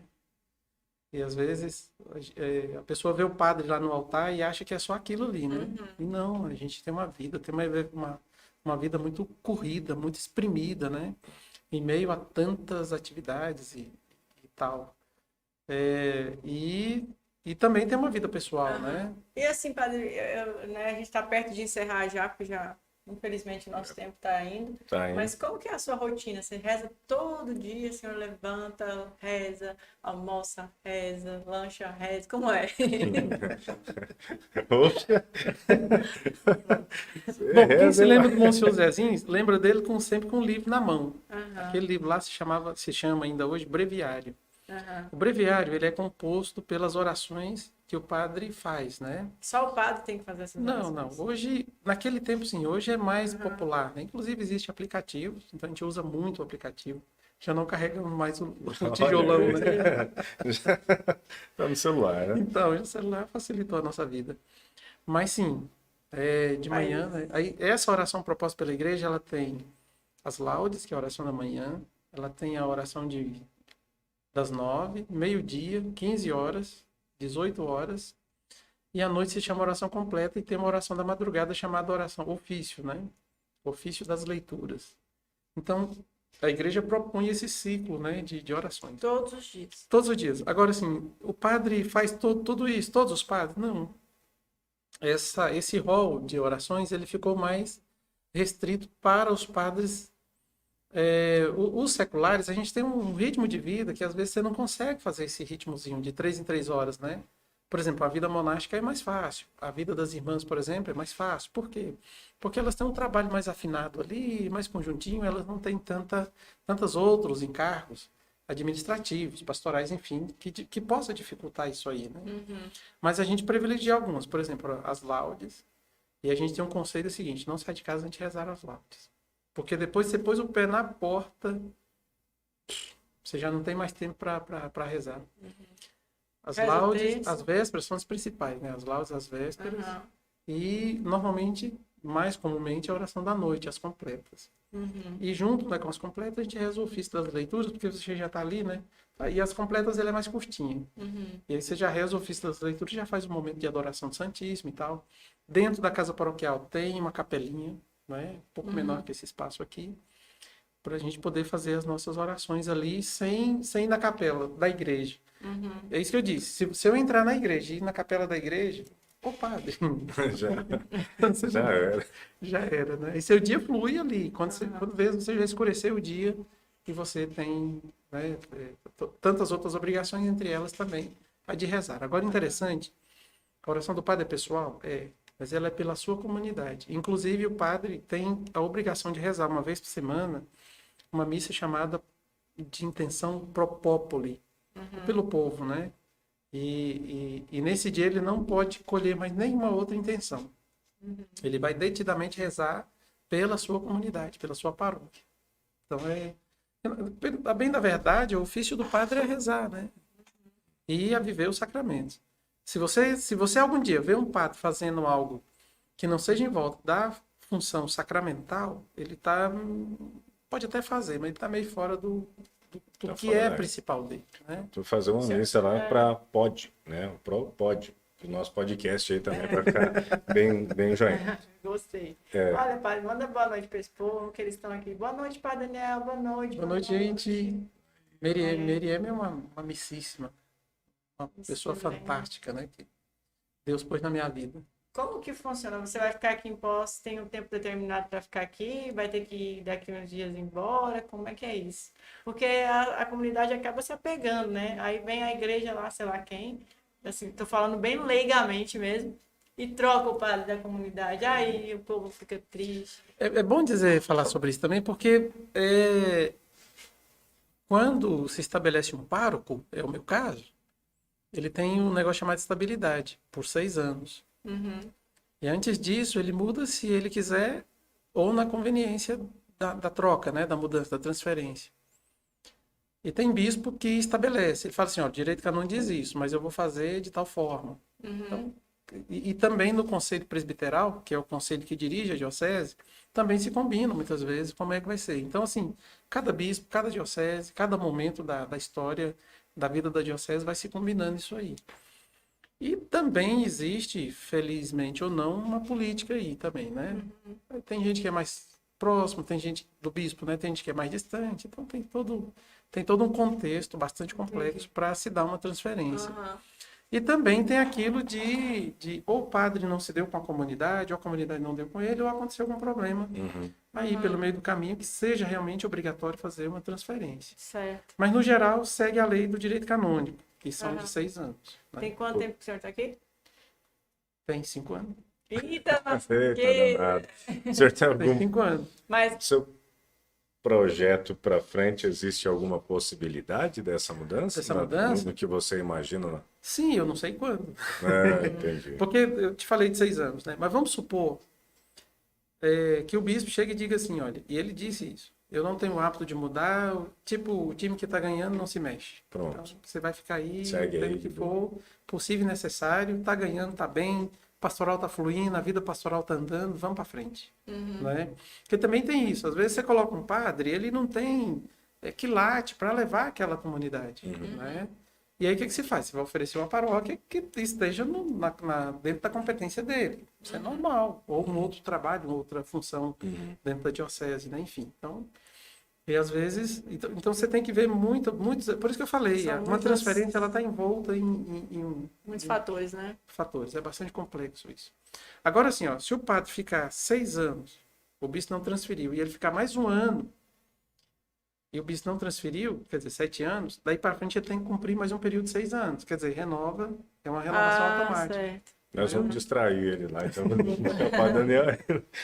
Nós vamos arrumar problema para lá para ele. Deixa aí para ele esquecer o resto. Você tem alguma pergunta? Eu tenho uma sobre a rotina ainda do padre aqui. Mas peraí, dentro da rotina do padre, né, que reza.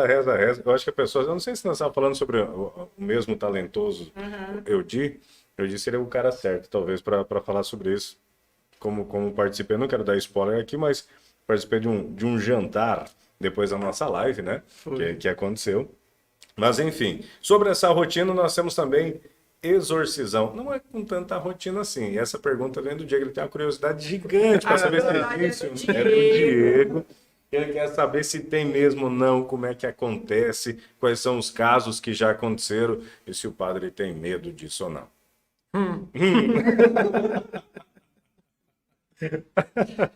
Bem, na verdade, assim, eu não sou... É assim, é uma tarefa que o padre tem. Já. É de Olha, fazer. Porque... Eita, nossa. Já foi, né? Ela vai fazer outra Vai, eu vou pergunta? fazer mais perguntas. Pode falar, padre. Vai lá, vai lá. É uma tarefa que o padre tem, de fazer o exorcismo, né? Se bem que na diocese, o bispo ele escolhe alguns padres para ficar especificamente para isso. Existe Aqui, mesmo isso. aqui na nossa região, é o padre Michael, né? Então, quando aparece, eu mando para ele. Padre Michael. Eu falo, socorro, né? O senhor aí. Mas, claro que como pároco, o pároco, né? O padre, pároco é a função, né? Ele tem toda a autoridade espiritual sobre a sua comunidade. Então, é um negócio bastante sério isso. E E se acontecer o caso de uma possessão ou de uma manifestação, o padre, o pároco é o primeiro aí ele tem autoridade para isso e para fazer dentro do seu território, né?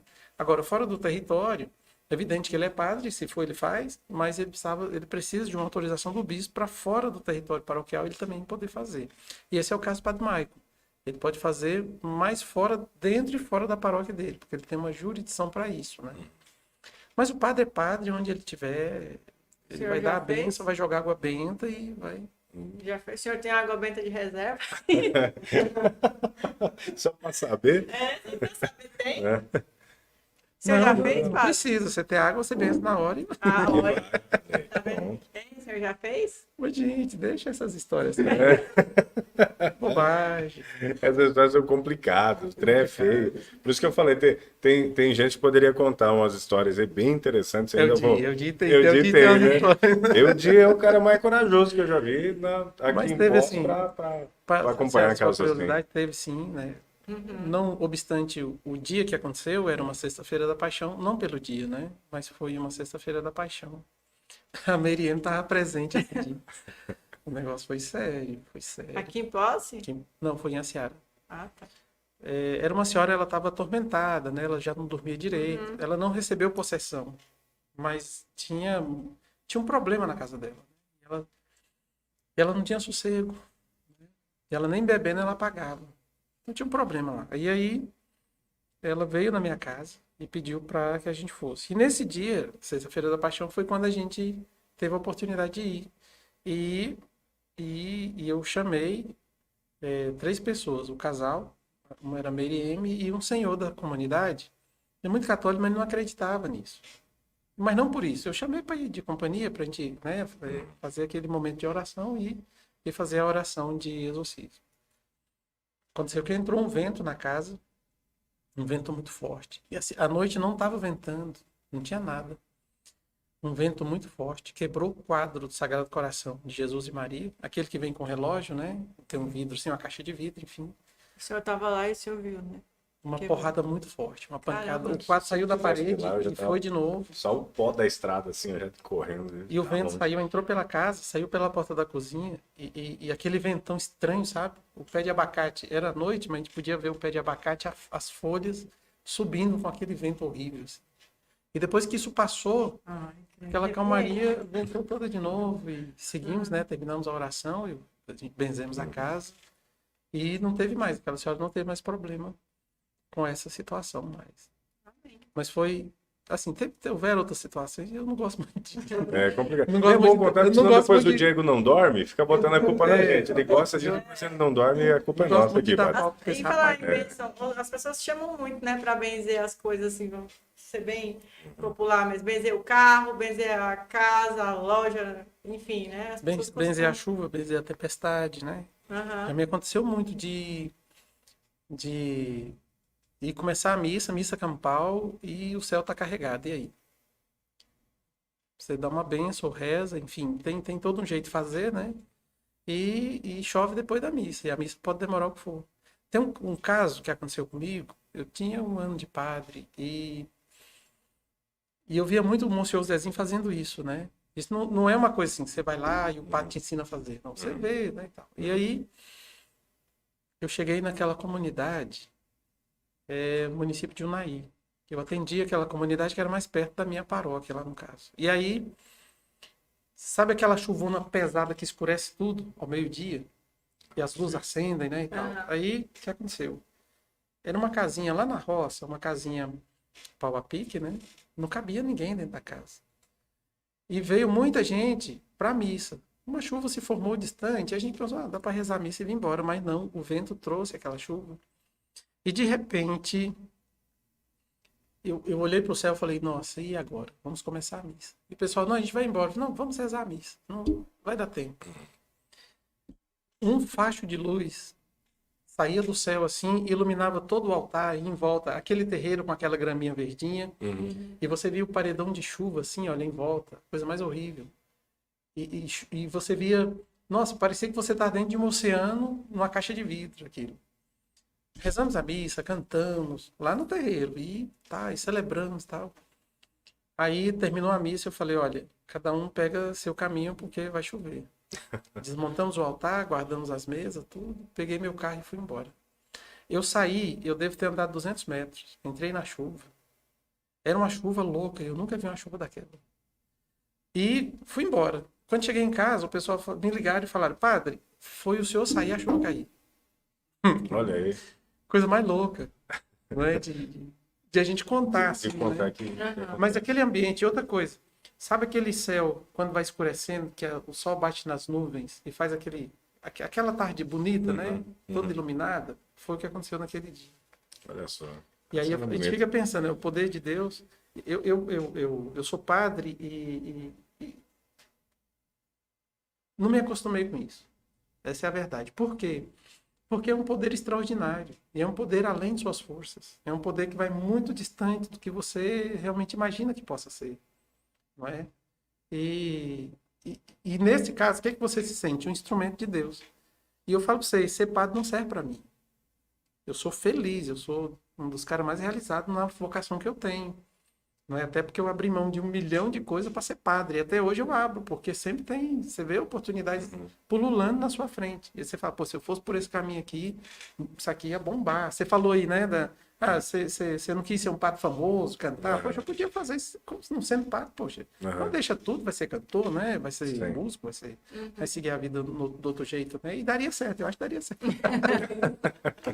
Então você vai levar uma coisa a sério. Até hoje levei a sério, mas assim, você senta, brinca igual aquele dia, né? Sim, perfeito. Muito bonito. Não é? Né? Foi show de bola. Não é uma coisa séria, enfim. Mas é um poder que está além da sua própria compreensão. E eu não consegui me acostumar com ser padre nesse sentido, entendeu? Eu estou confortavelmente bem dentro dessa vocação. Eu acho que eu não daria conta de fazer outra coisa, uma outra vocação. Mas não me permiti e não consegui acostumar. Então, eu rezo uma missa é como se fosse a primeira. Eu vou atender a confissão é como se fosse uma primeira.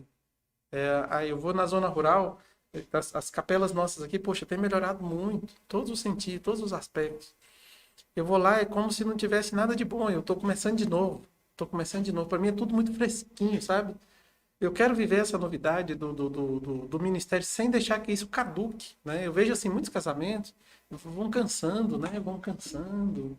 Daí a pouco, sei lá, algumas coisas que era meu bem, meu amor já não existe. Não, eu fiz questão de não deixar que isso acontecesse. Então, não acostumei com o ministério. A oração de São Francisco de Assis. Eu sou fã de São Francisco, né? Nossa Senhora Perpétua Socorro. Eu não sei a oração dele de cor. E eu fiz questão de não decorar. Por quê? Porque eu quero sempre ler meditando o que está lá. Para não ser mecânico. Né? Para não... vamos rezar? Vamos. Senhor, fazer de mim instrumento de sua paz. Começa e termina. Bom, e aí? Não é? Sabe que muita gente faz com o Pai Nosso. Pai faz Nosso, com o Pai Ave Nosso, Maria. faz com o creio, né? E são orações de conteúdos tão profundos, que se você parar, essa oração mesmo do São Francisco, né? Você parar para meditar no que você está falando, fazer instrumento de vossa paz, onde houver ódio, que eu levo amor. É maravilhoso. Aí eu vou dizer assim, poxa, se eu não levar amor, não vou provocar nenhum ódio. Mas tem gente que é promotor do ódio. Então você pega uma oração que é um programa de vida. Não é? Então não dá simplesmente para decorar não é? E não ter o frescor mesmo de uma prece profunda, né? Que brota realmente do interior de um coração, que vem embalado na força de uma bênção e de uma presença de Deus, né? Que vai levar essa graça, essa bênção para onde for. E eu falei assim, ó, o ministério não serve para mim porque é como o cano que está entre a caixa d'água e a torneira. Ele tem que estar lá. Mas ele não serve para outra coisa, não é? E a água que passa por ele não serve para ele. E é assim o ministério sacerdotal. E não é mais bonito do que ser pai e mãe. Eu acho que isso é muito mais profundo, ser pai e mãe. Até porque o padre, ele veio foi daí, né?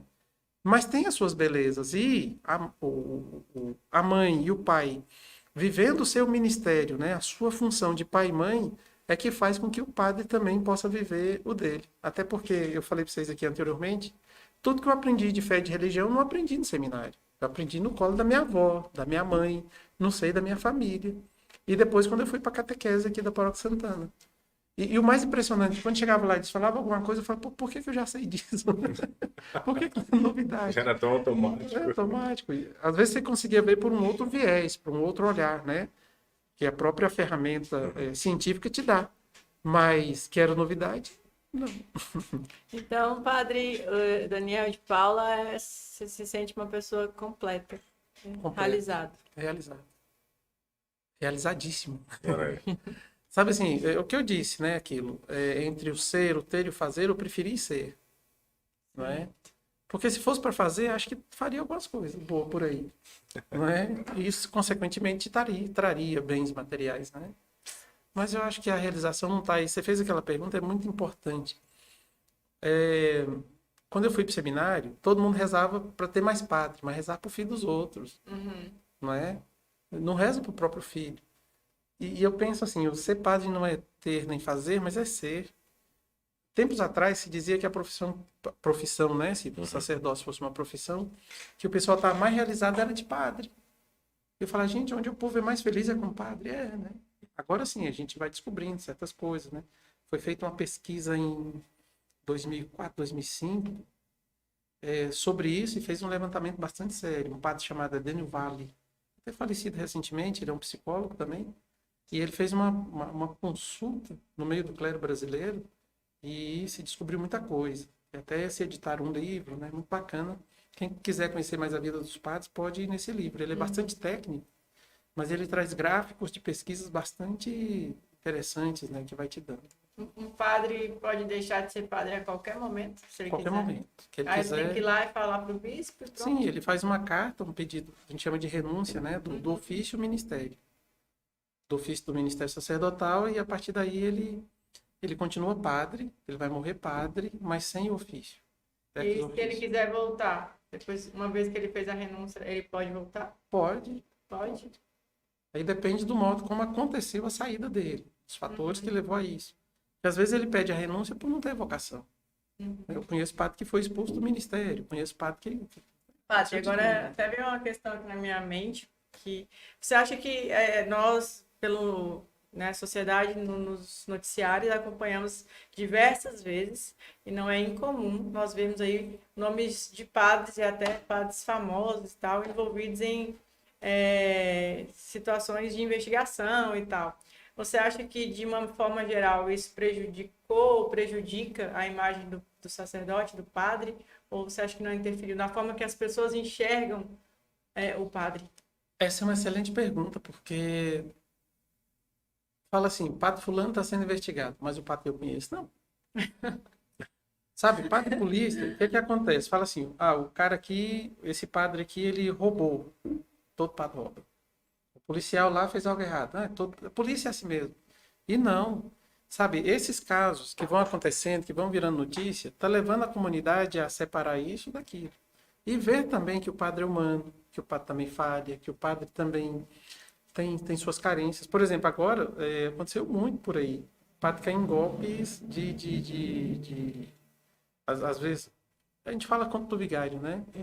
Mas, por exemplo, o padre Robson passou por isso. Ele teve um assédio, não sei como é que foi, e ele acho que deu cordas, e depois isso virou extorsão. Mas dá corda por quê? Por a solidão do padre, poxa. Mas é humano do padre. Tá. Aí o que acontece? Às vezes ele é vítima das suas próprias carências, da sua própria solidão.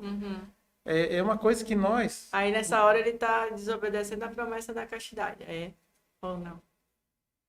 Sabe assim, o humano do padre. Não é? Porque esse problema aí da pornografia, por exemplo, não é um problema só...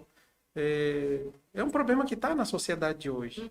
E que para muita gente, também para padre, depende da situação, né? Que nem todos não são assim... Pode ser também uma fuga, pode ser também um refúgio, né? O casamento não está legal, refugia na bebida, na droga, na pornografia, e vai. É um problema. Nós temos que pensar que o padre ele é filho de um século, né? É filho desse tempo. E como filho desse tempo, todos nós somos. Quer ver como é sério esse negócio? E às vezes a gente não pensa sobre isso. Qual a influência que a pandemia tem na nossa vida, o impacto que ela trouxe? Antes não tinha esse impacto. Mas agora tem. Quer dizer, muitas ações que eu tomo, muitas atitudes que as pessoas estão tomando hoje, essa atitude dela, esse posicionamento dela está levado, ele acontece na vida dela, ela é obrigada ou toma sem perceber que é um efeito do choque desse momento que nós estamos vivendo. E nesse sentido, até onde vai minha cabeça, olha. Vamos pensar que nós, diante de Deus, a gente vai ser salvo ou não? Como é que vai ser o nosso julgamento? Esse julgamento, ele deve levar em conta o meio em que eu nasci, a cultura que eu fui criado. Por exemplo, eu, brasileiro, serei julgado de um modo diferente do indiano, de um budista, de uma pessoa de uma outra religião, de um amigo meu que convivemos juntos, mas a família dele teve um tipo de formação diferente do que o meu pai e minha mãe teve. Quer dizer, o julgamento final, ele deve levar em consideração tudo isso, não é? Eu gosto muito do Alto da Compadecida, porque aquele julgamento que foi feito lá parece que traduz muito a ideia que eu trazia do que fosse um julgamento, não é? Falando nisso, assisti essa semana com o Baiard lá em casa. Eu se passar 10 vezes por semana, eu assisto 10 vezes. Porque 10 vezes. É o filme brasileiro que eu mais amo de paixão. É o Alto da Compadecida. Alto da Compadecida. O julgamento que está lá, como ele é descrito, leva em conta, em consideração muitos fatores. Claro que no filme, né, é cômico, não sei o quê. Toda aí. Mas se fosse trabalhar uma ideia de filme que levasse aquilo em consideração e fizesse realmente com sentido teológico, filosófico, cultural, enfim, histórico, né? Então você teria um julgamento bastante... Porque às vezes certas decisões que você toma, ela é levada por outras questões que estão em volta que influenciam. E aí você, por exemplo, matou, roubou ou não, sofreu isso ou aquilo. Sim. Também na conveniência, é o calor do momento, né? É fantástico aquele filme. A hora que salva o Severino lá, gente, tá doido. É o soco no estômago do moralista, tal, que não faz nada de errado. De correto, né? de errado, a questão do bispo, né? Que batizou o cachorro. Exatamente. Crismou o cachorro. Exatamente. Quer dizer, o Suassuna é fantástico aquele cara. Ele é muito... Por quê? Porque ele tocou em temas muito complicados, adultério, o soldado malandro, né? A figura do malandrão, né? O cara o que pega todas, né? Enfim. E colocou naquele negócio e fez de modo engraçado. Né? Fez uma comunidade concentrada aí com todas essas questões do dia a dia. Né? Do dia a dia. É fantástico ele. E essa questão do julgamento ele colocou muito bem colocado. Você vê o Lampião, ele justifica até o Lampião, toda a bagaceira do Lampião. O Lampião lá é Severino o nome dele. É o Severino. E ele é o único que vai para o céu direto. O que mais matou. Que mais ele matou. É o único que vai para o céu direto. Mas é justamente por levar em consideração o julgamento individual em cima da forma que ele viveu. Mostra ainda no filme os pais sendo mortos, né, na frente dele, e ele teve que ser criado pelo mundo, então ele não teve... Enfim, assista. Duvido aqui alguém que não tenha assistido ainda. Mas Agora isso. Outro filme que toca... nós já estamos entrando... Tem que fazer outro podcast. Vou estender mais um. A Cabana. Quem não lê o livro, vai para o A Cabana. Porque, completando essa ideia do julgamento, e não só do julgamento final, mas do julgamento que todos nós, querendo ou não, fazemos, esse filme é muito interessante. Qual a visão de Deus com relação a nós, pecadores? Esse filme ele traz uma visão muito, muito curiosa. E eu digo assim, assista o filme, mas se puder ler o livro, e assista o filme procurando entender qual é o propósito de Deus para com cada personagem do filme. É maravilhoso, é extraordinário. Eu tenho o livro, eu já li o livro e eu não assisti o filme ainda. Eu tenho muita resistência em assistir antes de ler, então eu prefiro ler e depois eu assisto. Mas é fantástica a história também, é surreal. Maravilhoso. Surreal. Vamos finalizando falando da novena? Vamos convidar aí os nossos pocenses e toda a região, né, padre, para acompanhar os festejos, né, de Senhora Santana, como ele me explicou, Senhora Santana, a avó de Jesus. Porque Nossa Senhora Santana fica assim meio descabido. Por quê? A palavra nossa se refere a Maria, a filha, né? E a gente diz o nossa caracterizando o que ela é para nós. Não é que Santana não seja nossa, né? Mas Santana, Senhora Santana, porque é uma vovozinha, né, tal. E é uma santa, Ana, né? Por isso também nós estamos agora trabalhando até a própria questão da escrita. Que a palavra Santana é uma palavra toda junta, né? Mas o nome dela não é Santana. O nome dela é Ana. Santa Santa Ana. Santa Ana, né? E aí, aquele apóstrofozinho do português antigo, nós vamos voltar a colocá-lo, né, na Senhora escrita. Santana. E aí, Santa Senhora Santana. Senhora Santa Ana, né? Ana. E ela é a padroeira de Posse, né? O padre me contou um pouquinho a história, também não sabia profundamente, mas tem uma imagenzinha, né, padre, aqui das primeiras pessoas que vieram para Posse. Posse.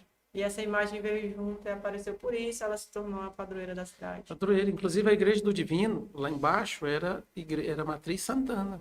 Antes dela tinha uma outra igrejinha, né? Porque a Posse vai ser emancipada em 1850 alguma coisa. Uhum. A paróquia vai ser fundada em 1855. Então, mais ou menos próximo a esse fato, né? Um do outro. Então, e essa igreja ali, ela é bem recente, né? A Igreja do Divino, ela já é bem mais recente. Então, antigamente existia uma outra capelinha lá que fosse. E essa imagem da qual nós estamos falando, é uma imagenzinha pequenininha, existe, ela está aqui com a gente, né? Sob 7 chaves. Sob 7 Só chaves. aparece em algumas ocasiões, Uhum. né? E agora principalmente no festejo. E essa imagenzinha, ela veio junto. Relíquia. E a história dessa imagem, uma frasezinha só, está no livro do Emílio Vieira, que é aquele escritor que a gente tem aqui em Posse, né? Uhum. Ele, reunindo as memórias aí da comunidade, escreveu essa imagenzinha. E depois a Matriz Santana veio para cá. Quando a cidade foi crescendo, aí se fez onde é hoje a Igreja de Senhora Santana e transferiu a Matriz para aquele lugar. E se colocou a Novena do Divino lá. Porque a Novena do Divino começou muito fortemente aqui, né? Entendi. Então, fica o convite aí de que dia, padre, pessoal, para acompanhar a novena. A novena será de 17, sábado agora, até 26 De julho. de julho. Nós teremos aí uma programação bastante bacana, ainda muitos sentidos, porque a gente não pode dizer para o povo, olha, vai para a igreja, né? Vai pra igreja. Sabe, uma das coisas que mais me doeu na pandemia foi exatamente isso. Ter que dizer para a comunidade não ir para a igreja. Isso foi terrível. Porque assim, a vida inteira foi se trazer as pessoas, né? Para o sacramento, para a missa. Uhum. E de repente, ó, gente, vocês não vêm. Complicado, né? E as vezes que fiz, poucas vezes, foi muito dolorido. E eu falar, gente, olha, eu nunca imaginei que eu ia chegar no ponto de falar, não veio. E a novena vai ser transmitida? Isso Da é mesma forma que foi transmitida a do Divino. do Divino. Nós até estamos tentando rádio, né? Eu tô achando que a gente não vai conseguir. Uhum. Uma outra coisa aí, nós teremos bingo, nós teremos alvorada festiva, as missas, tem uma série de atividades próprias de novenas, né? Uhum. Depois, dia após dia, a gente vai divulgando, até para não passar tudo uma vez, depois vira um... Então virou uma bola de neve. A pessoa que Exato. quiser ver, vai um diazinho. E outra coisa, tá nas redes sociais da igreja, a programação está Canal lá. da igreja, Canal da nas igreja, redes sociais, o redes pessoal sociais. acompanha tudo lá. No último dia, segunda-feira, nós teremos uma programação bastante intensa. 10 horas da manhã vai ter uma missa. Após a missa, almoço, drive-thru. Né? Depois do almoço, 4 horas da tarde, nós vamos rodar o bingo virtual. Né? Inclusive, o pessoal já pode adquirir a cartela R$10, concorrendo R$5.000. Na secretaria, são 3 batidas. Né? 5.000, 2.000 e R$1.000. Na secretaria da paróquia, pode chegar ali, já está sendo... A partir de amanhã já vai estar disponível. Então, eu vou lá contar. E Vamos. às 16 horas, às 18 horas, nós vamos ter uma carreata festiva, que seria uma procissão, né? E às 20 horas nós teremos a missa de encerramento, a missa festiva da festa. E nós estamos trabalhando muito, criando uma estrutura, porque ano que vem, portas abertas, nós queremos fazer também uma grande festa. E a gente vem num processo de resgate dessa festa, porque ela basicamente morreu, né? Em 2016, quando eu cheguei aqui, já estava bem discreto. O pessoal já não acreditava muito na possibilidade do resgate. E nós estamos trabalhando. Criamos uma equipe boa, uma equipe muito concisa, né? O pessoal realmente devoto e apaixonados pela tradição e festa de Senhora Santana. E a gente está recompondo alguns rasgos, né? Alguns vestígios da festa anterior. Você vai passar em frente à igreja, você vai ver umas tendas pequenas, né? São de lonas e tudo, né? Mas para lembrar as tendas antigas de Santana. Né? E o festejo acontecia debaixo daquelas pequenas tendas, né? Eu vou provocar você. Foi numa dessas tendas que eu achei uma namoradinha. Né? Com essa nós Padre, ganhamos. olha só, ele foi lá É, boa rezar noite. para a senhora Santana e arrumou uma namoradinha. Padre Daniel. Não, mas foi só naquele dia. Foi só aquele dia. Foi só um beijinho, né, Padre? Pouca coisa. Pouca coisa. Outra coisa. Ela insiste, né? Gente, toda hora ela vem. Não é possível. Que tá acontecendo? Só vou ficar quieta. Não perguntar mais nada, não. É. Deixa eu ficar quieta. Viu, gente? Padre, Mas muito obrigada. que delícia estar aqui com vocês. Show de Agradecer bola. 1.000.000 de vezes a oportunidade. Agradecemos, padre. Obrigado. E eu mesmo quero pela voltar outras vezes. Pode marcar aí. Com Opa. certeza. Vem Padre, correndo. eu fico muito feliz de você ter aceitado de forma descontraída vir bater esse papo com nós, né? Romper aí alguns silêncios, conceitos e tal, que as pessoas às vezes criam em volta da vida do padre e tal. Então, muito obrigada por aceitar participar, tá? Com certeza teremos outras oportunidades. O espaço está aberto sempre para o Padre Daniel, Padre Michael, enfim, para, né, todos que quiserem vir aqui, entrem em contato lá, a gente vai programar para agendar todo mundo. Leve o nome do nosso podcast para mais pessoas, porque a ideia é realmente criar um novo canal de comunicação em Posse, que eu acho que é necessário, né? Uhum. Levar informação, levar cultura, levar história, projetos, Levar pessoas, notícias, né? E é isso, muito obrigada mesmo. Que bom que o senhor gostou, fico com o senhor não, você. Que bom que você gostou, Padre Daniel. Quando acabar aqui, desligar, eu vou perguntar o que eu queria. Tô brincando.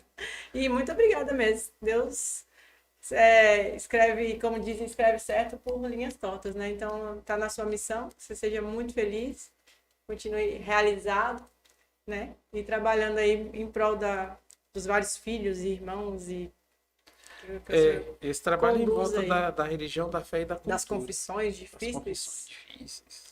É o mais difícil Vai da lá vida do contar padre. os segredos pro complicado. Padre Daniel. Rodrigo, obrigada mais uma vez. Poxa, imagina. Não Semana precisa nem que agradecer. vem- Tô aí.